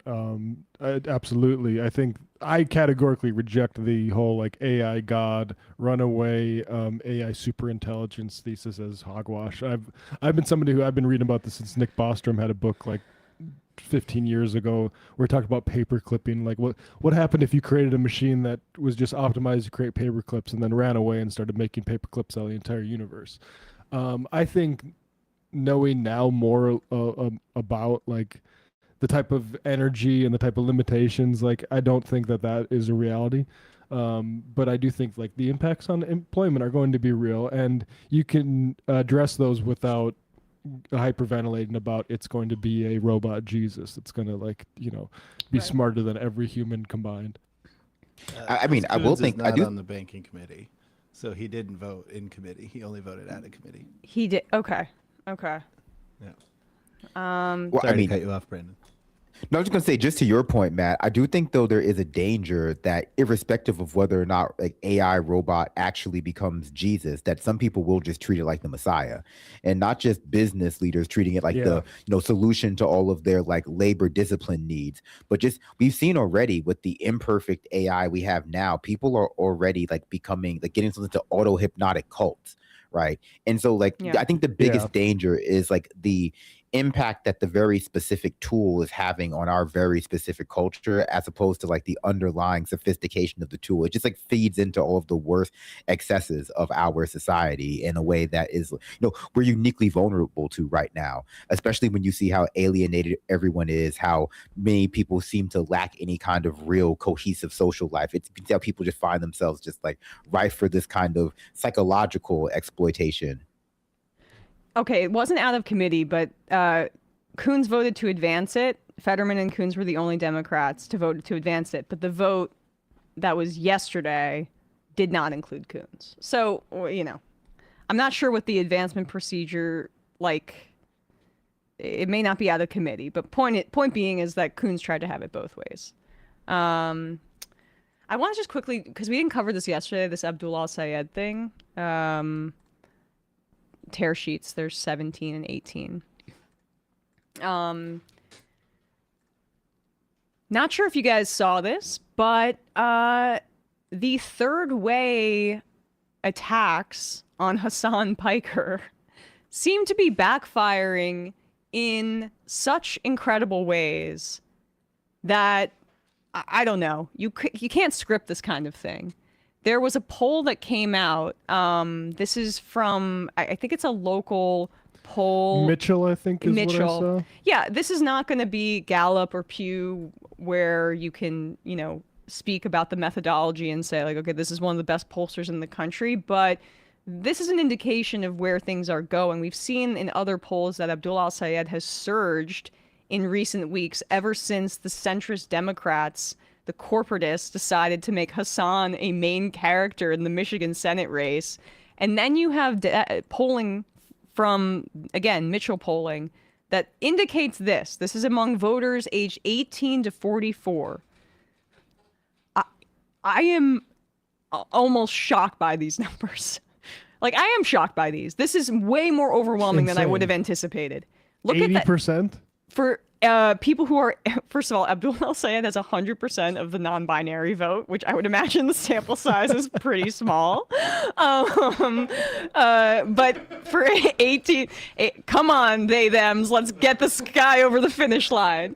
18 to 44, 80% polling for Abdul Al-Sayed. Haley Stevens is at 4%, and Mallory McMorrow's at 3%, and Not Sure is 12%. How do you get less than Haley Stevens 4%? That's almost more impressive than 80%. McMorrow and Stevens are tied in that poll overall, and you have Abdul Al-Sayed ahead. But if we could just pull this back up for the other age groups, because it's interesting. I mean, McMorrow, what is Haley Stevens' constituency? Okay, 65 and older is her strongest age cohort. You can see that Abdul is, it's really generational, interestingly, right now with this polling. Abdul is at 80% if you're 18 to 44 years old. Then who's winning slightly, though, only slightly, with 45 to 64-year-olds is Mallory McMorrow. And then you get to the seniors that are going to be more, I guess, tickled by Haley Stevens' centrism and Zionism that support her in this latest poll. Go ahead, Binder. I feel like, I mean, 80% is crazy, but I feel like you see that youth voter disparity when maybe you're talking about like 18 to 25 or something like that. This is under 44. This is 44 and under. That's a huge swath of people to demographically to get 80% numbers. Like that's wild. Yeah. Yeah, I mean, I think it speaks to the time that we're in now in terms of just how bad things are economically, how sharp these divides on certain cultural issues, certain international issues like Israel are in the Democratic Party now. 44 is just millennials. Like those are just like the older millennials, the younger, like the young Gen Xers, that cohort. And they are the first people to really just stop being able to say that society works to serve them. Like if they're not uber wealthy, they're the people who are just the average age for a home buyer now is 40 years old. So we're not talking about people who have had 15, 16, even 20 years to get ingratiated into the status quo by, become more conservative the way conservatives say that you just naturally do when you age. They've been alienated from the economy for their entirety of their adult lives. And so the fact that they're looking for alternative candidates is not surprising. And the fact that yelling about a streamer online as part of your campaign, that's just not serious. I'm irrespective of how you feel about Hassan, that's just not serious. It wasn't serious when Democrats did it. It's just it's not a serious policy position. Yes, you're not a serious person if you're doing that. And you're also seemingly drawing attention to his candidacy in a state that has some major large universities with young people in it. And when that same cohort that you're speaking about there, Brandon, if you're 44 and under, you have had a horrible healthcare situation your entire life. You are now living through the doubling of Obamacare premiums because the Republicans have slashed it. Millions of people getting kicked off Medicaid, millions more uninsured because of the Republicans. And you're going to be more swayed by issues like Medicare for All, which Abdul Al-Sayed has made a central plank of his entire career in the healthcare sector. And I bring this up because this is how desperate these freaks are getting. This was clearly pitched to Politico, and it's one of the most paper-thin smear attempts or negative hit pieces, if you want to be a little bit less hyperbolic, that I've seen in quite a while. It's so thin and flimsy. Michigan Senate hopeful Al-Sayed calls himself a physician, but has little history treating patients. Now, have you seen this about, say, we can pull this off the screen for a sec. Chuck Schumer is a lawyer.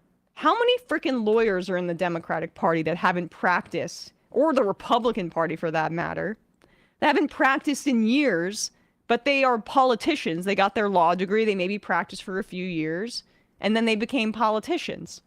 Are we writing hit pieces about all of that? Chuck Schumer hasn't practiced law in 50 years. Should we get rid of his law degree? It's ridiculous. Dianne Feinstein was dead for 6 months and she was still voting. She wasn't even alive. Right. Joe Biden's brain didn't work. He would come he hasn't seen a doctor. Can he give me a checkup and we can just put it in? Can we just put it into it? Right? Yeah. Does it matter? It's so ridiculous. Especially when you get the context here, but this is how Politico writes it up. Michigan Democratic Senate candidate Abdul Al-Sayed for years has publicly said he's a physician, but there's overwhelming evidence that he has no experience as a licensed medical doctor. This April, he gave an interview to a local TV journalist where he talked up his credentials as a physician multiple times.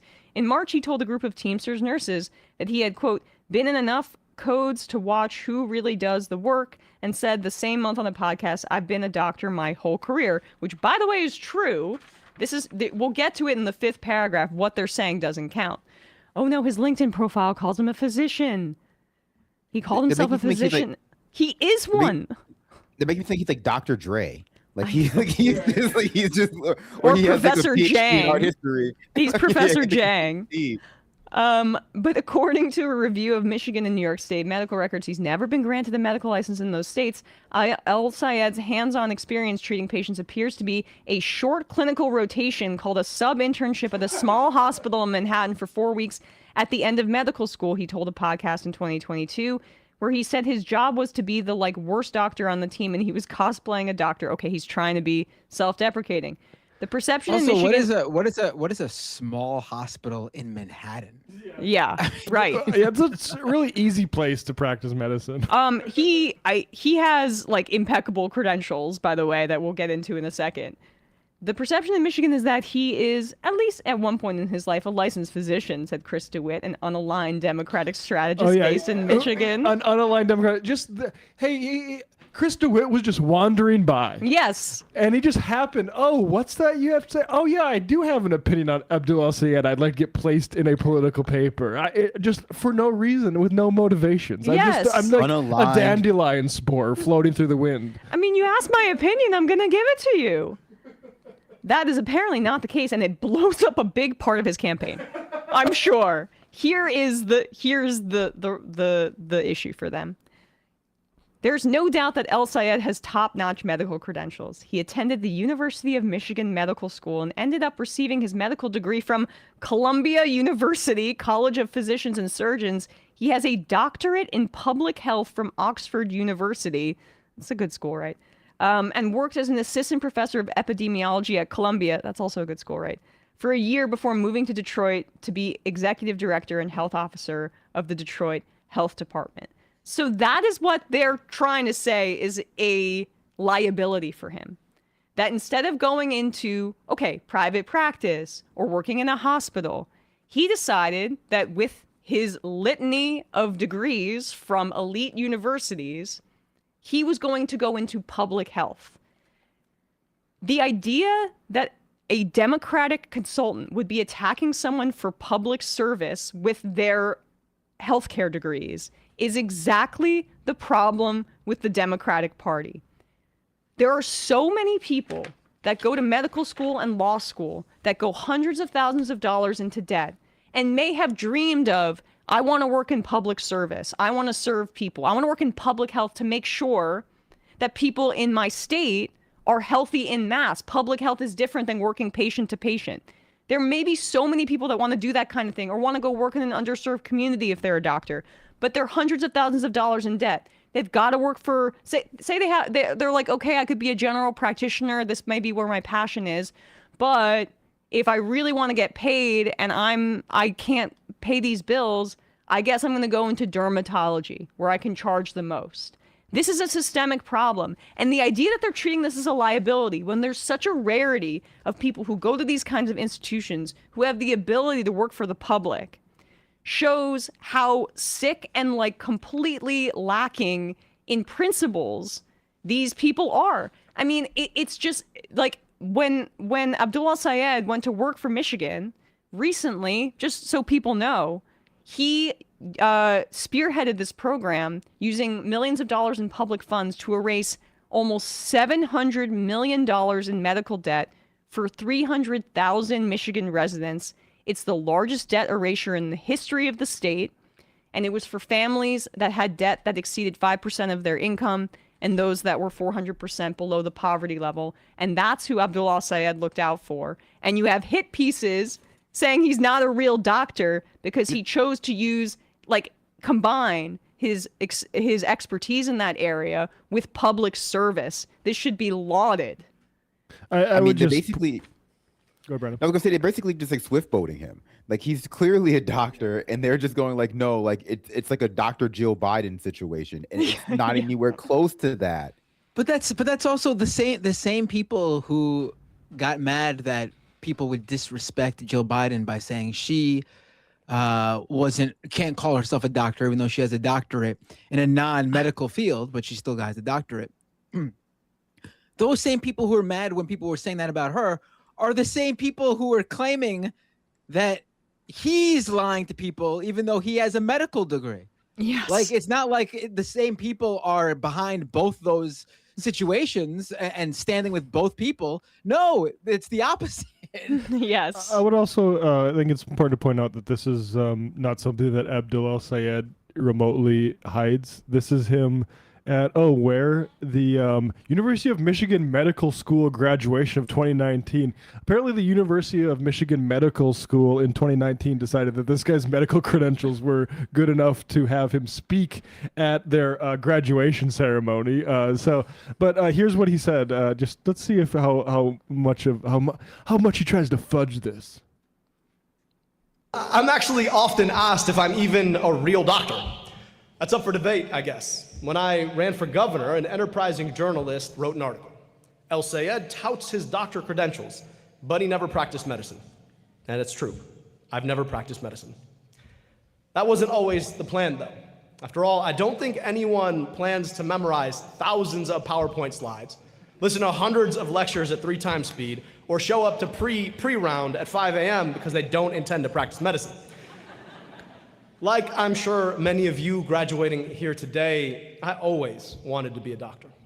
I love science, the exactitude of the thing, the fact that every question... You can listen to the speech on your own time, but basically he gets into, finding out that there's certain barriers to getting medical care, and he wants to address public health through a wider way. This is, in fact, part of his story, and which is why, in fact, it's not going to go anywhere, and Abdullah Sayed is going to continue crushing everyone in that primary. Oh, here's a good thought experiment for anyone who's thinking maybe this is an issue. Knowing his credentials, knowing the medical schooling he went through, knowing how he has a doctorate and all that in medicine. If you're on a plane and you're suffering a medical emergency, and the people on the airline say, "Is there a doctor on this plane?" And he stands up and says, "I'm a doctor." Are you going to say, "Practicing?" As you're going through this medical emergency? Are you going to question if he's practicing? Or are you going to use his expertise to help yourself? Yeah. I think that's a good thought experiment. And at what point is this racism, by the way? Islamophobia is so normalized in our country that we miss I think a lot of people miss certain like dog whistles, but this is about somebody who's like a religious and ethnic minority in this country who has impeccable credentials and clearly extremely educated. And you have them reheating a hit piece from 2019 about how he's a fraud in that area. And even the attacks on Hassan were an Islamophobic way to attack Abdullah Sayed without doing so directly. So, just something to point out here. Oh yeah, I mean, I have to question if this is even like who's even buying this, because this feels just so like top-down attack that it's definitely relying on like a racism diffused out into the population. But even like the unaligned Democratic strategist part, it's like, could it be more obvious? So I wonder if anyone's really biting this who's not already not voting for him, right? Because this just feels like a way to reaffirm the very pro-Israel part of the Democratic, establishment base that still exists, that still has like never once questioned whether or not America's doing the right thing helping Israel, and allow them to like further feed this idea that, of course, the people over there, they're all liars, they're all, whatever. And the fact that he's brown just makes it a lot easier for some people to believe. Exactly right. Noel from San Francisco, is there a doctor on board? Preferably in attending. Uday and Kusei Lutnick, yes, Matt, I'm asking if they are practicing because I always do my own research. Also, he's going to be a lawmaker, not a doctor. Right. So doesn't matter. matter. Like he's going to Congress to be like, in case anything happens, he's the one who they rely on for medical care. Jordy, PhD, also AOC relays a great story of wanting to be a doctor or scientist, but had to pivot to earn money when her dad died. The same goes over in the Axelrod interview. Life happens. They tried that with her, too. They pretended like, oh, she's really rich or something like that. No, she became a bartender because her father died and she had to support her family. Oh, they do this with Plattner, too, and he has a really good response to it. Let's pull it up then. As if any of this should matter. It matters what you stand for. Well, Okay. I mean, the truth is, like, we have a bunch of vampire centrists that don't have principles, like you said, and they are clinging to anything that can get any kind of traction in a political fight. So it's at one point it's you don't care about marginalized communities enough, and the other, and in the very next breath, with no intervening stage, it's actually we need to be more moderate on certain issues because we're alienating people. They don't really give a shit about any of this stuff. Yeah, let's play this Plattner thing to kind of round out this discussion, because I seem to remember some months ago Sagar and Jetty was saying how Plattner's not going to really catch on because he has the politics of a Brooklyn leftist like Emma Vigeland. And because I support trans people, and so does he, I think that was the reason why he didn't think the Brooklyn leftist politics were going to translate. I don't know if that was correct, given how well Plattner's been doing in this primary, but seems like some of these Brooklyn people might know what the fuck they're talking about, as opposed to the Hudson or Manhattan or wherever institute that super genius comes out. It's probably all the weed that's making me completely insane and unable to process things at his level. I'm not wearing a suit either.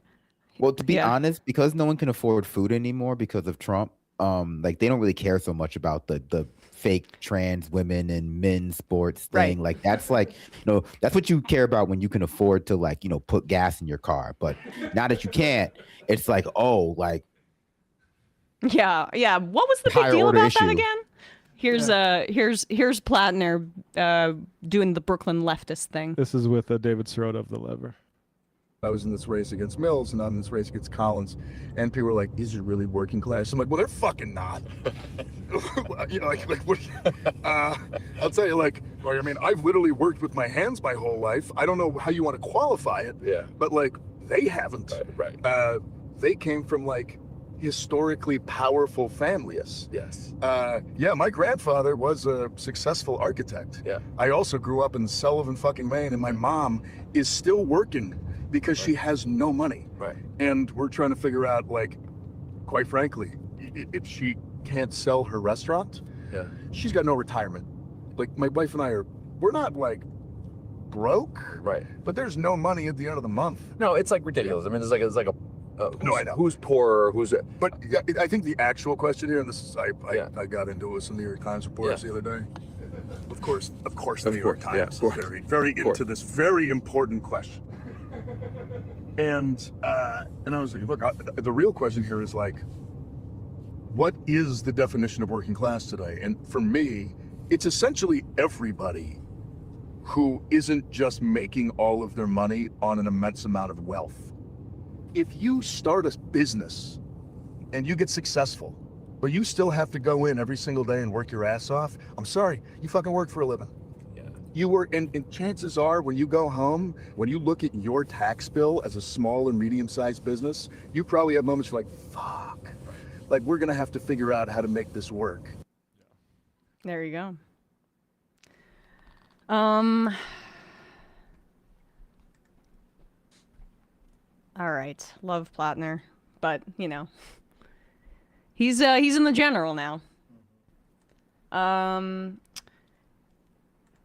What should we get to here? Bento Fox. My wife says real doctors treat multiple species. All right. Vets. Bob Villain. Don't be too hard on Sagar. He plays as the Washington Generals daily on Breaking Points. I mean, that is true. Yeah. Darth Moose. Brandon hit the nail on the head. Culture war like trans people in sports are a luxury the right has when things are going well, and they need something to bitch about. I also do not think that is what made any difference in this last election. The Kamala the Kamala is for they them thing was about something different. It was about she's not for you, the working class person. It was about more hitting on the economic pain and the inflation and the fact that the Biden administration pretended like it wasn't happening and she didn't adequately distance herself from that. Yeah. And that was what it was. It wasn't motivated by hatred of trans people. Like, everybody that already hates trans people is voting for Republicans.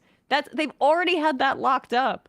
It is not how that last election was won. And they keep trying to have it both ways. Like Trump wanted to fix the economy, no new wars, but it was also the trans issue. Well, which one is it? I mean, you can look at polling in a vacuum and say trans issues don't poll that well. It does not motivate people to vote in mass. The economy does. The genocide depressed votes. Big issues like that. It's not what they're talking about there. But they can't address they're not for you, therefore they them, because when it's a class of people that it's like what that means is those lawyers in that party don't care about you who aren't from a professional class background. And that is something that they can't actually answer, because the truth is they're not. They haven't been. They could be. They could reorientate themselves to be maybe not working class themselves, but for working class people. That's maybe historically when Democratic Party's been at its best. When it's, I mean, even under Obama backed into that corner because of Romney, for instance. Like that is where it's best. But those people don't want to, because they want to win like Bill Clinton, where we're the professionals, we're the stewards of empire, and the Republicans are just the nasty bigots that everyone's just going to stop rewarding. Yeah. Dark Soul love Graham for all of this. Josh in California voting for Steyer here in CA. He's really won me over. He seems like the best choice. Josh Elliott is the Plattner of Connecticut, says Connecticut Majority Report enjoyer. Is Josh Elliott running for governor or state rep? Okay. I'm not sure. Governor.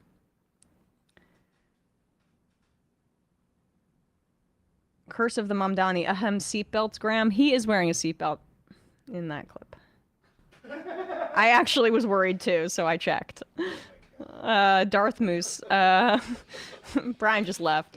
Darth Moose. Brandon hits the nail on the head. Oh, wait, I already read that one. Fisting Cory Booker, Dayquil political commentators like Emma. Can maybe keep it a little bit subtextual with some of these names. What do you mean? Sam Slutty Little Glasses says a dude has 3 years of podcast episodes with PodSave and Crooked saying he has medical and health expertise. Was that mentioned in the report? LOL losers.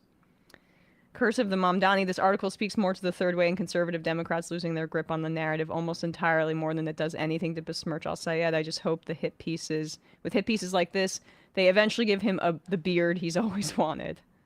Funny. Because he was joking that they have yet to do the Islamophobic beard lengthening that they did for Mamdani in New York. Science is political. I mean, have you all seen that Atlas poll showing only Zoran and AOC have net positive favorables of active politicians? Maybe third way Dems should realize voters don't like their policies. But I saw some polling about Kamala Harris that says the Democratic Party is too far left, so I don't know what to believe. Well, I think that you imagine that they think liking them is a prerequisite for voting for them. They do not think that. They know that you can vote for them even if you don't like them. And so their approval rating is like, they're the only game in town if you don't want to vote for Republicans. And they know that that's just going to be, after a Republican president, a substantial number of people. It's the issue with the two-party system, like in a nutshell. Like, if you only have two choices, you really only ever have one. Yeah. News cake. You guys should have Ben McKenzie on to talk about his new documentary. Everyone is lying to you for money. I'm sure Emma knows who he is from the OC. Yes, I met him the other night, actually, like a few weeks ago. We should. Pretty sure he's been on this program before, right? He wrote a book with Jacob Silverman, so I'm sure, but I can't remember. Saturn Girl. Hi, Emma. I just want to point out that the U.S. dollar has lost in 93% of its purchasing power since 1950, and it's about to lose even more. The stagflation crisis I predicted this fall. Following an AI bubble burst, NVIDIA is way overvalued and has loads of dead stock, and its primary customers, Amazon and Oracle, are getting more and more leveraged. A bubble burst would devastate the real economy and real wages. Adding that together with scarcity of goods is a perfect storm, which history has shown us often precipitates civil conflicts. You had me until the final piece. Also, I think the problem wasn't that like this economy isn't built to last, which I don't think anybody has would say it is. It's more that wasn't this the person that said there's a specific day this is going to happen? I don't know. Punch Drunk Pulpit. Thanks so much for talking about this. My wife worked in animation for nearly a decade, guild member and everything. Her field has been totally decimated. Her last job in the industry was over 2 years ago. Same for our friends. I worked as an illustrator for nearly 15 years, went jobless for a year, and then got lucky with a job designing thumbnails, but I don't know if I'll ever get steady illustration work after AI. I mean, it truly, like, that just breaks my heart. Like, I mean, this is artists and people that put their lives into, like, making things that are meaningful, that people can enjoy. This is, like, what life should be about, but capitalism has sapped all of that from us, and this is just one of the most acute examples of it, and I'm so sorry. Meanwhile, Fox and other networks are only buying animation right now. I wonder why. Yeah. And they can just pay maybe an actor to come in for one day to do the voice work. All right, let's open up the phone lines, 646-257-3920. But let's get to a clip and then we will open up. Or we'll take some calls here. What number is this? This is just how he reveals how stupid he is. Where's the number? I can't find it. It's just him confusing the words C and C. Oh, okay. And he tries to blame it on other people, but it's a good tell for him when he clearly doesn't understand something. He's faking it till he makes it here. I saw this clip earlier. Trump, the genius that leads our country, doesn't seem to be able to make this assessment. That right, Paul, with respect to drugs coming in by sea, meaning drugs coming in by water, by the ocean, by the sea. A lot of people don't know what I mean by sea. They think I'm talking about vision. I'm not. I'm talking about sea, like the sea. Okay, great. Thank you, sir. Yeah, other drugs coming in by vision. Right. Okay, what else do we got here? Oh, okay. All right. This is number 10? Yes, I believe so. So Nick Shirley is the journalist of our generation. I mean, he's up for the Pulitzer, right? He's the smartest conservative journalist. The face of independent journalism. Independent. Just say it really loud and in bold letters, and it doesn't need to mean that you're actually independent. You could actually be being paid by numerous right-wing oligarchs or groups that are trying to stoke racial tension in Minnesota. Benevolent billionaires. Yeah, but you're independent because there's no oversight and there's no refs. So just call yourself independent, like a lot of independent media seems to be doing these days. By the way, join themajorityreport.com. We are independent. I guess Nick has his panties in a bunch because he's being called stupid. Well, so Nick went to Cuba, and Hassan said some things about him, which people can adjudicate for themselves. Glenn Beck is going to repeat them here. And Glenn Beck is bringing these comments to Nick Shirley's attention. Yeah, well, I think Cuba's had 60 years to figure something out. And for 60 years, they've been underneath this communist regime, and they haven't figured it out. I wonder how long it would take for me or you to figure something out if we've been facing the same problem for 60 years. Hold on. Yeah, buddy, thin ice. I could fix Cuba in 1 week. I think it might take a lot of people a different amount of time to figure something out than Nick Shirley. Nick Shirley might need some extra time. I don't think Nick Shirley could figure out which is the closet and which is the door behind him. Yeah. And they're literally 90 miles away from the United States, and they've decided to be our enemy for so long. And now the United States is even offering support, it looks like, and it seems like they rejected that support. Yeah, it's all bullshit. So I don't know if you know who, I'm sure you do, Hassan Piker is. But he responded to you and says, I obviously don't believe this even a little bit. This is your last post. Is Glenn Beck a Hare Krishna? Went to Cuba to... I was about to say, he is missing the red scarf, but he's dressed like Trump as a doctor, healing everybody. Yeah. He really looks like a cult member. I mean, or just a part of the Righteous Gemstones cast. He's getting baptized as an adult. Believe this even a little bit. This is your last But he responded to you and says, I obviously don't believe this even a little bit. This is your last post, that went to Cuba to document the humanitarian crisis, blah, blah, blah. I don't even buy this a little bit, but it is ominous that this medically stupid, he called you a foul name, is going to Cuba to manufacture propaganda for what I assume will be additional U.S. intervention. How do you respond to that? Well, he's the same person who went to Cuba with Ilhan Omar's daughter to promote how it was taking communism inside of Somali. Cuba. Sorry, what was that? He went with Somaliland. Remember, I hate those. I hate those people. His daughter to promote how it was taking communism inside of Cuba. So he actually went on a paid trip from an organization to go to Cuba. Yet he saw what I saw with my own two eyes, and he thought it's still a good idea to promote communism and socialism inside of a country that is letting their children starve, letting the people go without internet. They don't even have access to freedom of speech inside this country, yet he still wants to promote that. And so he's going to call me stupid. Meanwhile, he's seeing what I'm seeing. I'm seeing people suffer. I'm seeing a civilization that is depressed, has no hope left in their eyes, and yet he's still advocating for more of that. So, yeah. Take that, Hassan. He called you stupid. How do you respond to that? I see with my own two eyes that he's wrong. I just feel bad. I just straight up feel bad because Nick Shirley reminds me. I always say he reminds me of like Single D Ed from Ed Netty. And so I honestly just do not want to discourage any and this is going to sound like an insult, and I swear I mean it legitimately.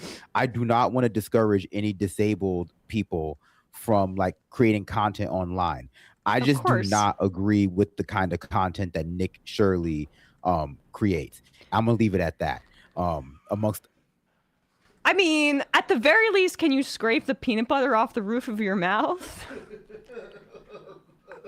I mean, that's how you get him to talk. I just think this is what I honestly don't think there's anything wrong with the guy. I think this is what you get when you have a craven content view clicks only care, someone only cares about content views and clicks to his content. YouTuber with no charisma talking about topics that he doesn't fully understand. He just fell into this. He wasn't always I struggle to even use the term political content creator because while he's creating political content, he's covering things he doesn't understand, and nor does he even care to understand. I don't even mean he's got it wrong because he's a conservative. That's part of why I don't like it. But he doesn't even know what the conservative positions on this stuff are because he doesn't care enough to even learn about politics at all. He's just dumb on the topics he's talking about because he's a guy who just cares about views and clicks and fell into this and wants to make a living out of it. Okay, so that reminds me, actually, he's also beefing with Candace Owens. So I got all the drama. So he's beefing with Candace Owens, and Candace Owens is fed jacketing him and trying to imply, I'm not trying to say in a legally actionable way, that he's a CIA plant, that he might only be pretending to be like that, and that he was sent as a deep state asset to Cuba to destabilize the regime. That's why he was there at the same time that people were saying they were engaging in some kind of spying operation. Now, I don't believe that because if he's just pretending, he's very sophisticated. He's very deep undercover. He's gonna start talking in a posh British accent and realize he's a Rhodes Scholar. All this. You believe the opposite of me? Interesting. This is Mission Impossible. Yeah. So she's been implying that maybe he not only getting funded by billionaires, but he has some institutional backing. Wink, wink. They don't even have access to free speech in this country. I kind of slipped into Elon Musk there, but he's Kaiser Sozeing. How do you have access to free speech? It's not a commodity or a service, my guy. You get this. They don't need to log in to get their access to the free speech portion of their day. I mean, listen, look at how he just uses the buzzwords of he didn't say like, civil society in Cuba or something like that. He said civilization in Cuba. It's like right, because he overhears like Elon Musk and all his right-wing heroes saying the word civilization all the time. And so he goes, I'm going to use that too, because he doesn't know what he's talking about. He's an idiot. I saw communism with my own two eyes. I got one eye, two eye, two ear, nose, mouth, head, also, he shoulders, knees, and toes. He used the word. He described civilization in Cuba as depressed, thinking like a mental state. Depressed. Civilization. Civilization. So sad. Honestly, remember how everybody was sad in the 30s? And now they're sad like that in Cuba. Irrespective of like whatever's going on with Nick Shirley, like there's always been an appetite in the West for this kind of like shallow ethnographic work. Like even going back to like the early days of colonialism, like, you just send a guy to a place and he goes and he like tells you that like everyone there has like a face on their stomach. And then that justifies like, invading there, or something like that. It's like some version of that. And we do that domestically. Yeah, we do that domestically. We've done that historically to like Africa, to like, the Caribbean, to parts of Asia. And so like, there's like an unbroken history of that kind of thing being like very popular. These kinds of like, shallow ethnographic works, these like shallow journalistic pieces where you just like send some guy there who's like going to ask kind of like, dumb questions and like kind of have a curated, if not entirely curated experience, a semi-curated. I would like some investigative journalism from Nick Shirley into whether or not his parents are cousins. Well, he's the same person who went to Cuba with Ilhan Omar's daughter to promote how it was taking communism inside of Cuba. I still don't actually know what he was trying to say there. Like, I have no idea. He thought, oh, Somali, that's how I get paid. Ilhan Omar, black daughter. There you go. How it was taking communism inside of Cuba. This is Ed, who Brandon referred to from Ed and Eddie, by the way.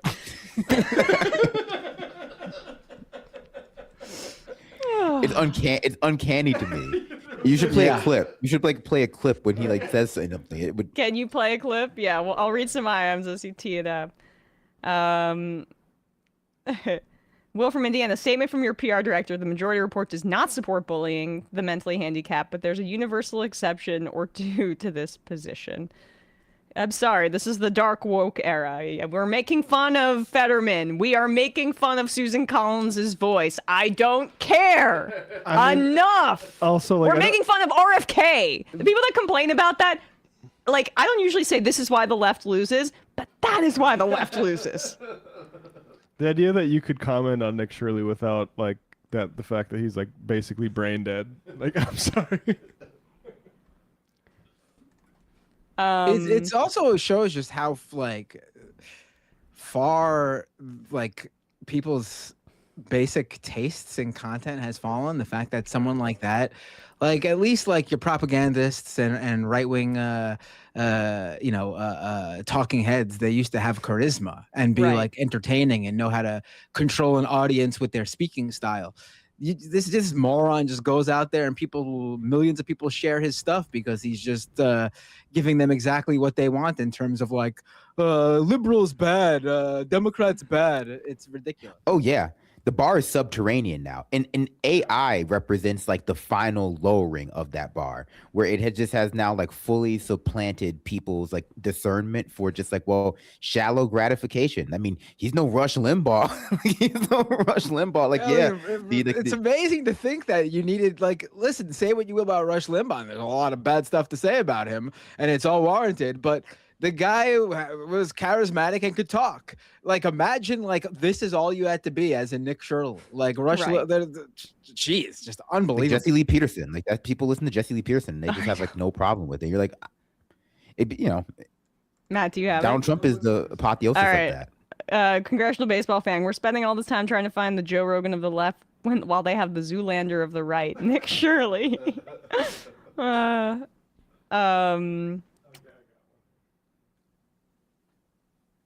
We got an example here. Here's 16 seconds from Ed and Eddie here.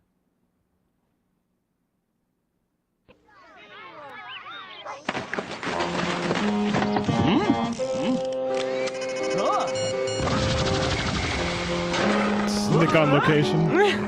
I see communism.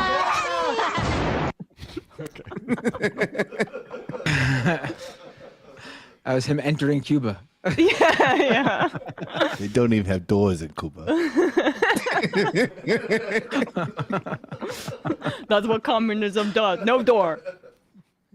Son called you medically stupid. Oh, That's he the response. pulled back, and that's why we fill in the gaps. All right, gonna take a call or two here. Calling from a 910 area code. Who's this? Where are you calling from? Oh, hey, it's Henry from North Carolina. How y'all doing? Hey, who from North Carolina? Henry from North Carolina. There we go. Hey, Sorry, Henry. I took it off speaker. Thank How you guys doing? I'm doing all right. What's up, Henry? What's on your mind? Good. Hey, there is still time for the Democrats to propose a minimum wage of $17.76 just in time for the bicentennial, and dare the Republicans to oppose $17.76. Why do you hate America? Why? Henry, still time. I think that's kind of inspired, I've got to tell you. Usually I'm kind of like, ugh, these harebrained schemes. Sam comes up with like 7 a day, but that one I'm into. Okay. But I actually wanted to I wanted to comment something else you just said while I was holding before I talked about what I wanted to talk about. But you talked about the dark woke thing, and foul language and using terrible and saying terrible things. And let me be clear, it's fine. It's fine to make fun of these people's weight. I, as a certified fat piece of shit, give everyone permission to make fun of people's weight. Okay? Go ahead. All right. We're having people being kidnapped off the goddamn street. We don't need to be nice. When this is over and the fascists are out of power, we can have a conversation about whether or not our words were too mean, okay? All right? We can insult people. Henry, you're speaking my language. Anyway, I wanted to talk about gerrymandering and how to fight it, okay? And, there's a couple of ideas out there, and I'm not a fan of these commissions because I think that they can be co-opted, and I think that there are ways mandating that they keep counties and cities intact and that sort of thing that can help. But I've heard of another, and this isn't my idea. I heard of this from somebody else. That there could be a way to just mandate Congress to simply mandate proportional representation in every state, where people would vote for your party preferences and then vote from a list of candidates who you want to represent the state in Congress. And that could work. You wouldn't have to have districts at all. I agree. I mean, that's going to require large democratic majorities on the federal level. And I would need to look into the constitutionality of those changes as well. My understanding is we've had it in the past. Yeah. And they got rid of it during the Jim Crow era because it was too likely to result in black representatives, and they didn't want that. Right. So apparently it's been mandated in the past, but apparently it could be done at the federal level. The reason leadership is going to oppose it is because with a large state like California, Texas, and New York, you're very likely to have 1 or 2 representatives from the Green Party or the Libertarian Party or the Working Families Party, and leadership isn't going to want to do that because they might have to form a coalition with leftists and other people they don't like. Yeah. So they want to keep that duopoly in place. That's the major reason they're going to oppose it. Well, I mean, I also think, unfortunately, the districts that are currently being eliminated and carved up to remove black representation from the South, there were systemic problems with the gerrymandering system in those states in general, and a lot of more conservative Democrats that are more like money gets poured into their races. There's a reason why that part of the Democratic caucus tends to be more conservative, and it shouldn't be the case, because in those gerrymandered states, they are representing oftentimes like cities or urban areas where there's a more majority minority population, and still you have Democrats like Clyburn down there representing those districts. So like this is a horrible thing for political representation in this country, the gutting of the Voting Rights Act. But I agree with your impulse to think bigger. Appreciate the call, Henry. Yeah. Thanks so much. Thank you. And I was a little naive. Like, initially the reports were like, some of these southern states, they're not going to be able to redistrict because the filing deadlines have passed. And I think I said it on the show, so I should correct myself. Like, I was like, oh, maybe half of these southern states will go through this for 2026, but we really need to worry about 2028. Why did I assume that would hamper them in any way? The law only hampers Democrats. In Virginia, they listen to the state Supreme Court. Everywhere else, Republicans are like, please, we don't care. Calling from a 484 area code. Who's this? Where are you calling from? Is this me? This is you. Hey, long time, first time. Thanks for the time on the phone today. I really appreciate it. No problem. And for everything you guys do. One other thing I'd share Sorry, before what's I get into who's this? Where are you everything. calling from? Did I hear you? Sorry, Brady from Central Pennsylvania. Brady from Central Pennsylvania. What's on your mind? Fun fact, I also share a birthday, same day and year as Matt, so just want to shout out my twin there, and thanks for all you nice. guys always do. Us and George Armstrong Custer. Oh, yeah, you actually tuned me in on that, and I was kind of bummed to hear that on our birthday when you did say that. So Yep. Thanks for that unfun fact. But anyways, Central Pennsylvania, as my history teacher in high school once told me, between Philadelphia and Pittsburgh, you have Alabama. Very true, very much in a right-wing vortex, if that makes sense. But, Where in Central the biggest thing I'd PA, like do you mind telling me what county you're in? Lancaster? Lancaster. Ephrata? Ephrata. No, yeah, Ephrata? Ephrata? Yeah. No, it's Ephrata. Okay. All right, gotcha. Yes, I know that area is fairly conservative. Yeah, that's only like about 10 minutes from me, but yes. Sorry, keep going. No. Well, I mean, I could share a million stories with you. I work for an extremely Zionist company, a great company in terms of things, but then at the same time, you hear, we have extreme ties where a lot of propaganda gets piped in. You have to listen to, tales of kibbutz survivers of, propaganda. You get to hear, you get to hear a lot of,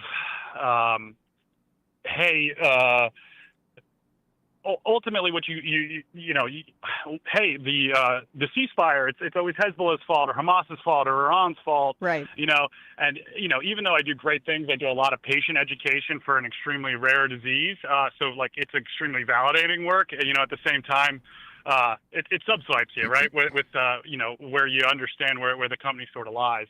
But I bring all this up to say, even my friends, I got some of my best college friends and teammates, they're all, whatever it is. I got a cop who's, extremely pro-ICE, you name it. But even in the Boy Scouts here, I got children, and one of them's in the Boy Scouts. And in general, the Boy Scouts are amazing, right? Great people. There's none of the politics involved. Our group allows girls to participate, for instance, and the den leader is phenomenal. He seems like he's a left-leaning guy, which is great. But you literally have to deal with. You got parents that are just coming in and flat out bragging that they're like essentially a BlackRock, mercenary, and explaining to some of the kids how you can get around the Geneva Convention and what it's like in front of Venezuela. So I don't know. I just letting you know that Central Pennsylvania is a frustrating place, I guess. Yeah. And I can't thank enough for what you guys do. And you guys are outside of a few like close people and my wife and some family. Like I in Central Pennsylvania, you guys are an absolute beacon of hope. And thank you for all you guys broadcast and do. I really appreciate it. And, it does seem like the dynamic that you're talking about here, Pennsylvania, yeah, of course it's unique, but this is a bit of a problem in many races in the Northeast right now. It's, I was talking about this with somebody the other day, but it's just the amount of, how emboldened Zionists currently are on both the Upper West and Upper East sides, which are the areas that went for Cuomo, but we're in this very blue area. These are people that may identify as Democrats or have voted for Democrats in the past, but they feel that their political purchase is diminishing at a rapid pace, and they are acting with a lot of urgency, and they are a drag on progress in a variety of different ways in states in the Northeast that are bluer. And I have to jump in here. I mean, look at the Latimer Bowman dynamic. We have a situation nationally where, Republicans are going at black districts. Latimer is there because wealthy conservative Democrats in New York gobbled up part of his district and made it more easier to elect someone like George Latimer over Jamal Bowman. They did the exact same thing in the party primaries that Republicans are doing in the generals. Appreciate the call. Thank you. Thank you so much. All right, guys, that's all for calls today. Let's do one more clip. Speaking of New York and Zionists in New York, Mike Lawler had a very seemingly spirited interaction with Rand Paul's son. Now, Brian and I were talking about this a little bit before the show. What is Rand Paul's son's name, right? Is he William? William, okay. I wonder if he's also named after some sort of conservative libertarian type. But, you get this sometimes with the son of a son of a son. You have Ron Paul named his son Rand Paul after Ayn Rand. He's even less committed of a libertarian than what? Rand Paul has denied that's where it's Randall. So Rand. Oh. That. I mean, Okay. It appears that way, but Rand Paul has denied that before. Okay. All right. Yeah. Like in Succession. the map maker. It's like in Succession. Rand What'd you say? I thought it was like the map guys, like Rand McNally. I never considered they could be Ayn Rand. Fair enough. Maybe it has a dual meaning or whatever, but like in Succession, where the Hitler apologia guy names his dog the same thing that Hitler did, but says different spelling. Blondie, whatever. Okay, so perhaps not my strongest foundation for the segment, but regardless, you have Ron Paul, then you have Rand Paul, and I guess Rand Paul's son.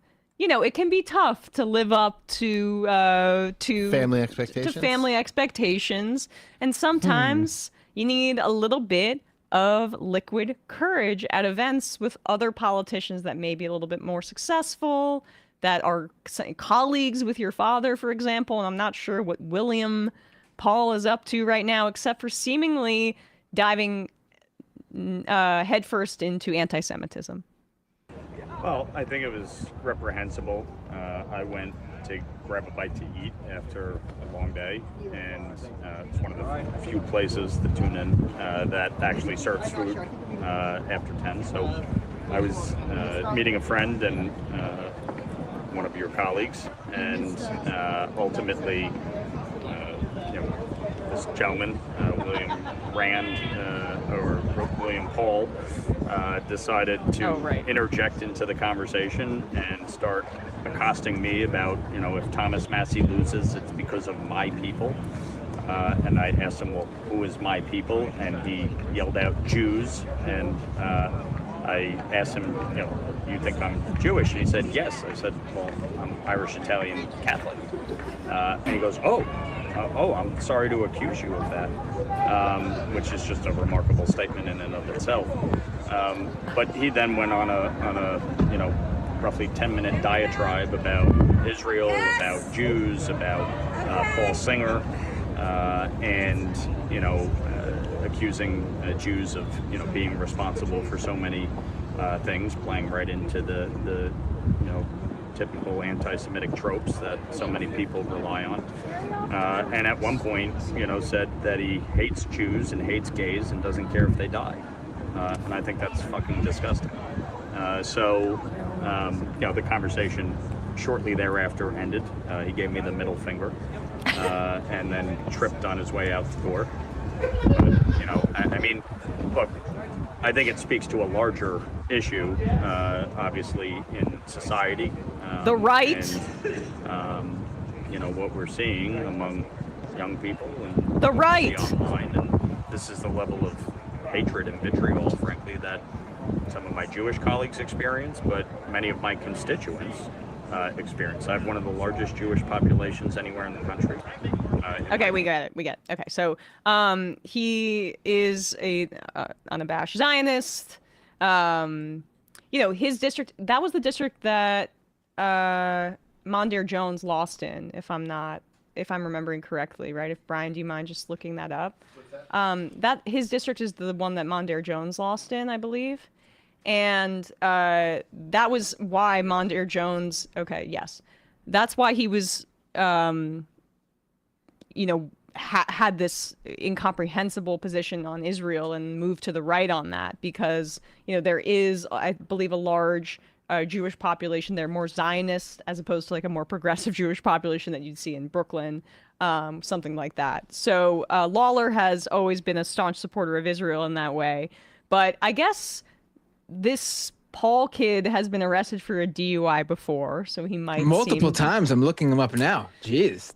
He tripped on his way out. 2023, 2013. Oh my God, this guy's got problems. I'm sorry, like that language of your people, that speaks to an upbringing. That's the right, though. It's also like this sounds exactly like those group chats that were leaked of the young Republicans who were well up into their late 30s talking about how great Hitler was. Right. We should say that Rand Paul's son, William Paul, the congressperson, chalked it up to young people today. He's 33 years old. I'm sorry. You lose the young people. I guess that's young Republican, but it's not young in the grand scheme of things in terms of like responsibility and knowing what you're saying and things like that. Sorry. No.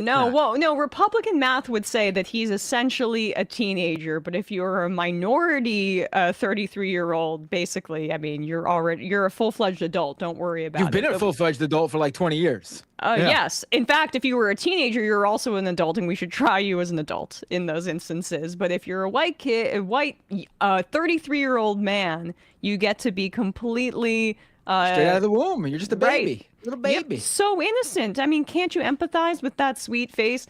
He sounds like young Republicans right now that are sprinting towards far-right, anti-Jewish hatred, Nazi ideology, which we had said was going to happen.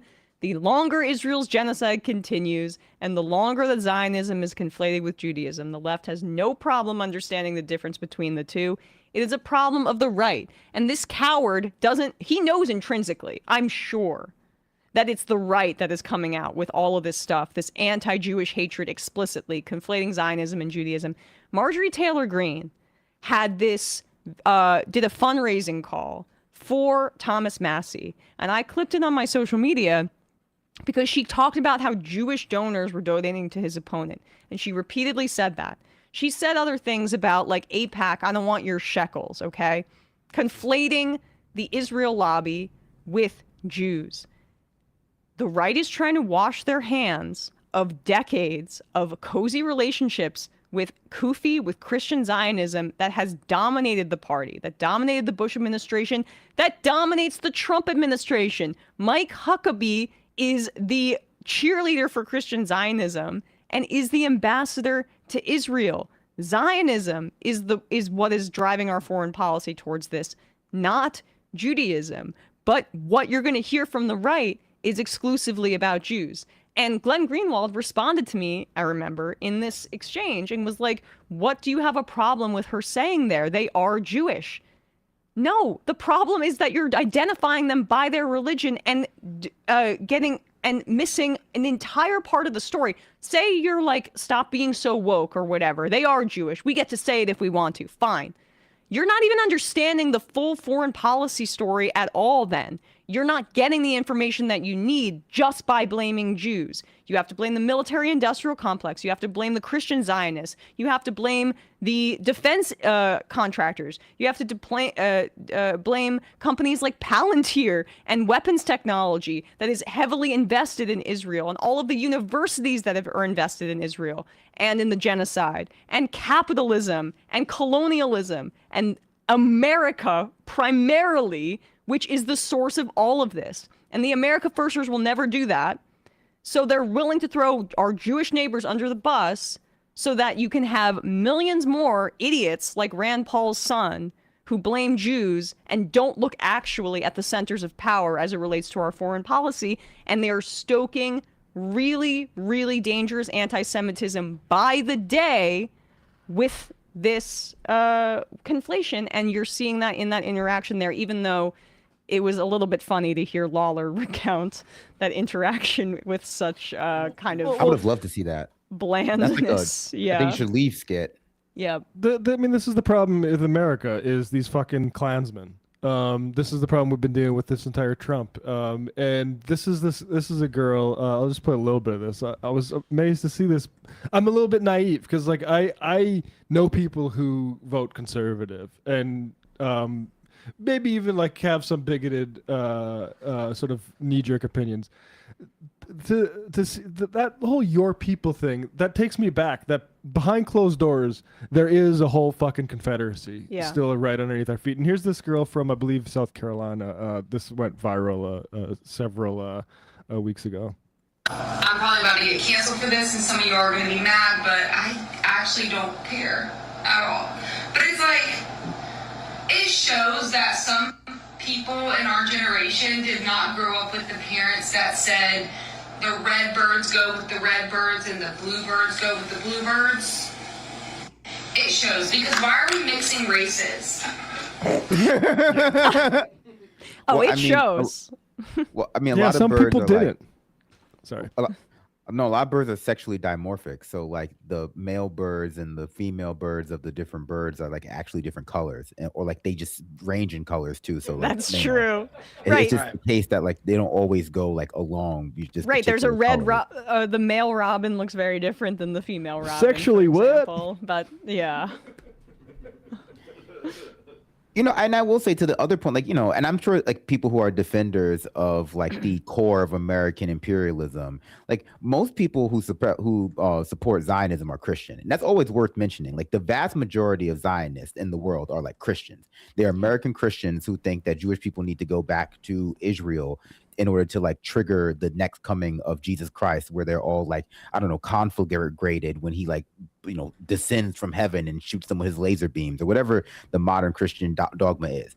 Now, some people would absolve Christians for believing that by saying like they're being controlled by like, you know, Israeli Jewish wizardry, but that's just not the case. It's like a symbiotic relationship. They both get to like, you know, scratch their own itches. And so like a lot of that is just, you know, if you're being generous, you can say people want to get people into the door to hear the entire analysis. But I think the danger with stuff like that is that so many people are already fed a steady diet of anti-Semitic propaganda that they're going to stop at that point. They're just, you know, if you can get 100 people in the door with that language, 90% of them, and I'm not being like super scientific, but a decent number of them are going to stop at that point because it's a lot more flattering to what they already believe. And, you know, like what's the point of just jettisoning Israel if we find ourselves with a new type of Israel in, you know, 20 years? Like, oh, we no longer do all this with Israel, but 20 years from now, we pick a different country to destabilize the region or the world from. We're doing it with Myanmar or something. And then like we're suddenly everyone's really into, you know, Burmese people or whatever. So, I mean, I think honestly, it's, you know, we have to understand the underlying issue here and not even, you know, allow ourselves to get bogged down with like, you know, the shallow identity politics that are used to disguise the issue. Well said. Yep. All right, guys, gonna read some IMs and get out of here. Shapeshifter, yo, great interview. I got a question. People online are shitting on Mamdani because he closed the deficit with state funds and city pensions. What is your take? Yeah, I mean, the simple take is good. Give that money back to us because New York City contributes way more than they get from the state. Yeah, he didn't get the tax increases that he wanted in particular, but he did use the threat of property tax increases to get the pied-à-terre tax, which is a tax on second homes and properties in New York City that will raise $500 million. He'll have another bite at the apple. He cut some sort of middle ground here where he's not going to have to do austerity or cut services, and he got Hochul to agree with a backstop that yes, the city has been providing more to the state than they've been giving in for years, and so Mamdani has 4 years. We'll see what happens next budget. But I mean, anyone who's saying that it wasn't a massive coup that he's done in this is just a liar. I'm not even really sensitive to that criticism. Like the idea, I've saw like people saying this is a bailout. Again, New York, the idea that New York City would get bailed out by the rest of New York State. No, this is where the money comes from. Yeah. New York City pays $21 billion more in taxes than they get back. Yeah. So, I mean, yeah, exactly. Relax. Like, just take it off the freaking top. Gee, I listened to your segment on CO2 emissions in China, and I hadn't kept up with it, but I'm amazed. In 2018, I was in Chongqing. I'm sorry if I'm mispronouncing that, for work, and I had to drive 1.5 hours from the airport to a hotel in the winter the whole drive. I couldn't see more than 20 feet around me from the coal plant smog. I didn't think this was going to be possible to address this in my lifetime. To see the numbers fall this much is incredible. It also makes me realize how much we are conditioned to believe things aren't possible, but they are. The problem is our political system. That's going to be the next few decades as Americans waking up to the fact that we've had the lead in productive capacity that was inherited by the generations before us, completely squandered into the pocketbooks of people like Jared Kushner. 5 more. Dragon Rider. I am someone charged with implementing various finance AI agents in Oracle, which I'll call in about someday, but just know it's not taking jobs anytime soon unless I quit from all the broken promises. Hogtown. Surely walks that line of people who are so stupid that you're not sure if making fun of them would be ableist. Sucking off the system. The reason why I love MR is sometimes you get to watch an Ed and Eddie clip. Also, shout out to Brandon for the elite ball knowledge.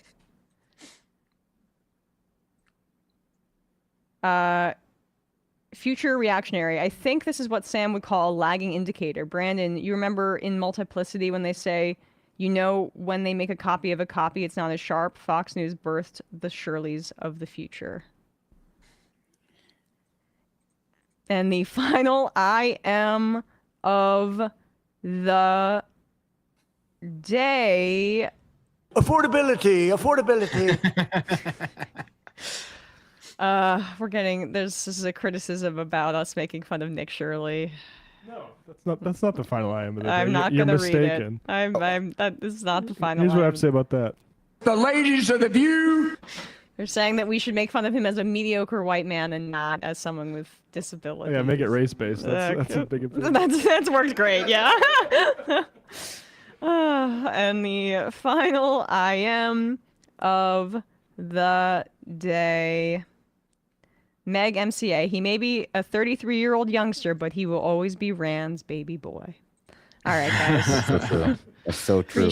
Appreciate you all.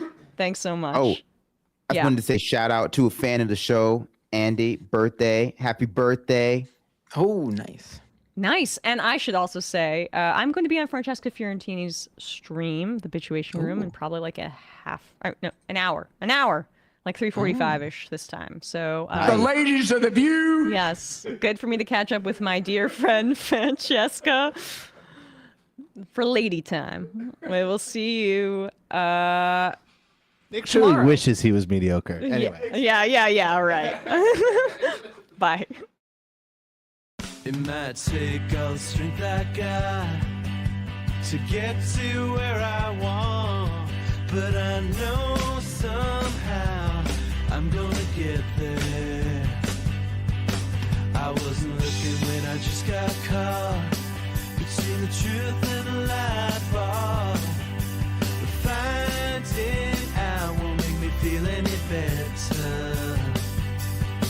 Yeah, I know the clock is ticking, but the meds are gonna kick in, and my pilot light's shining bright.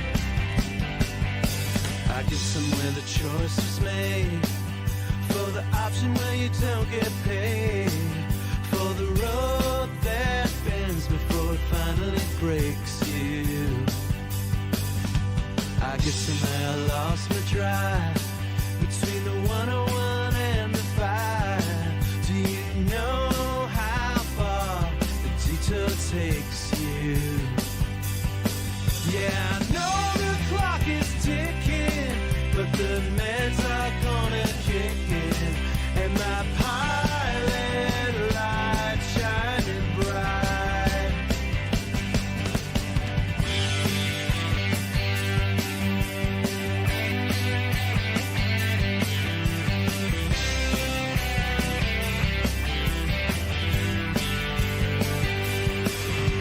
The months drifted into years while I shifted in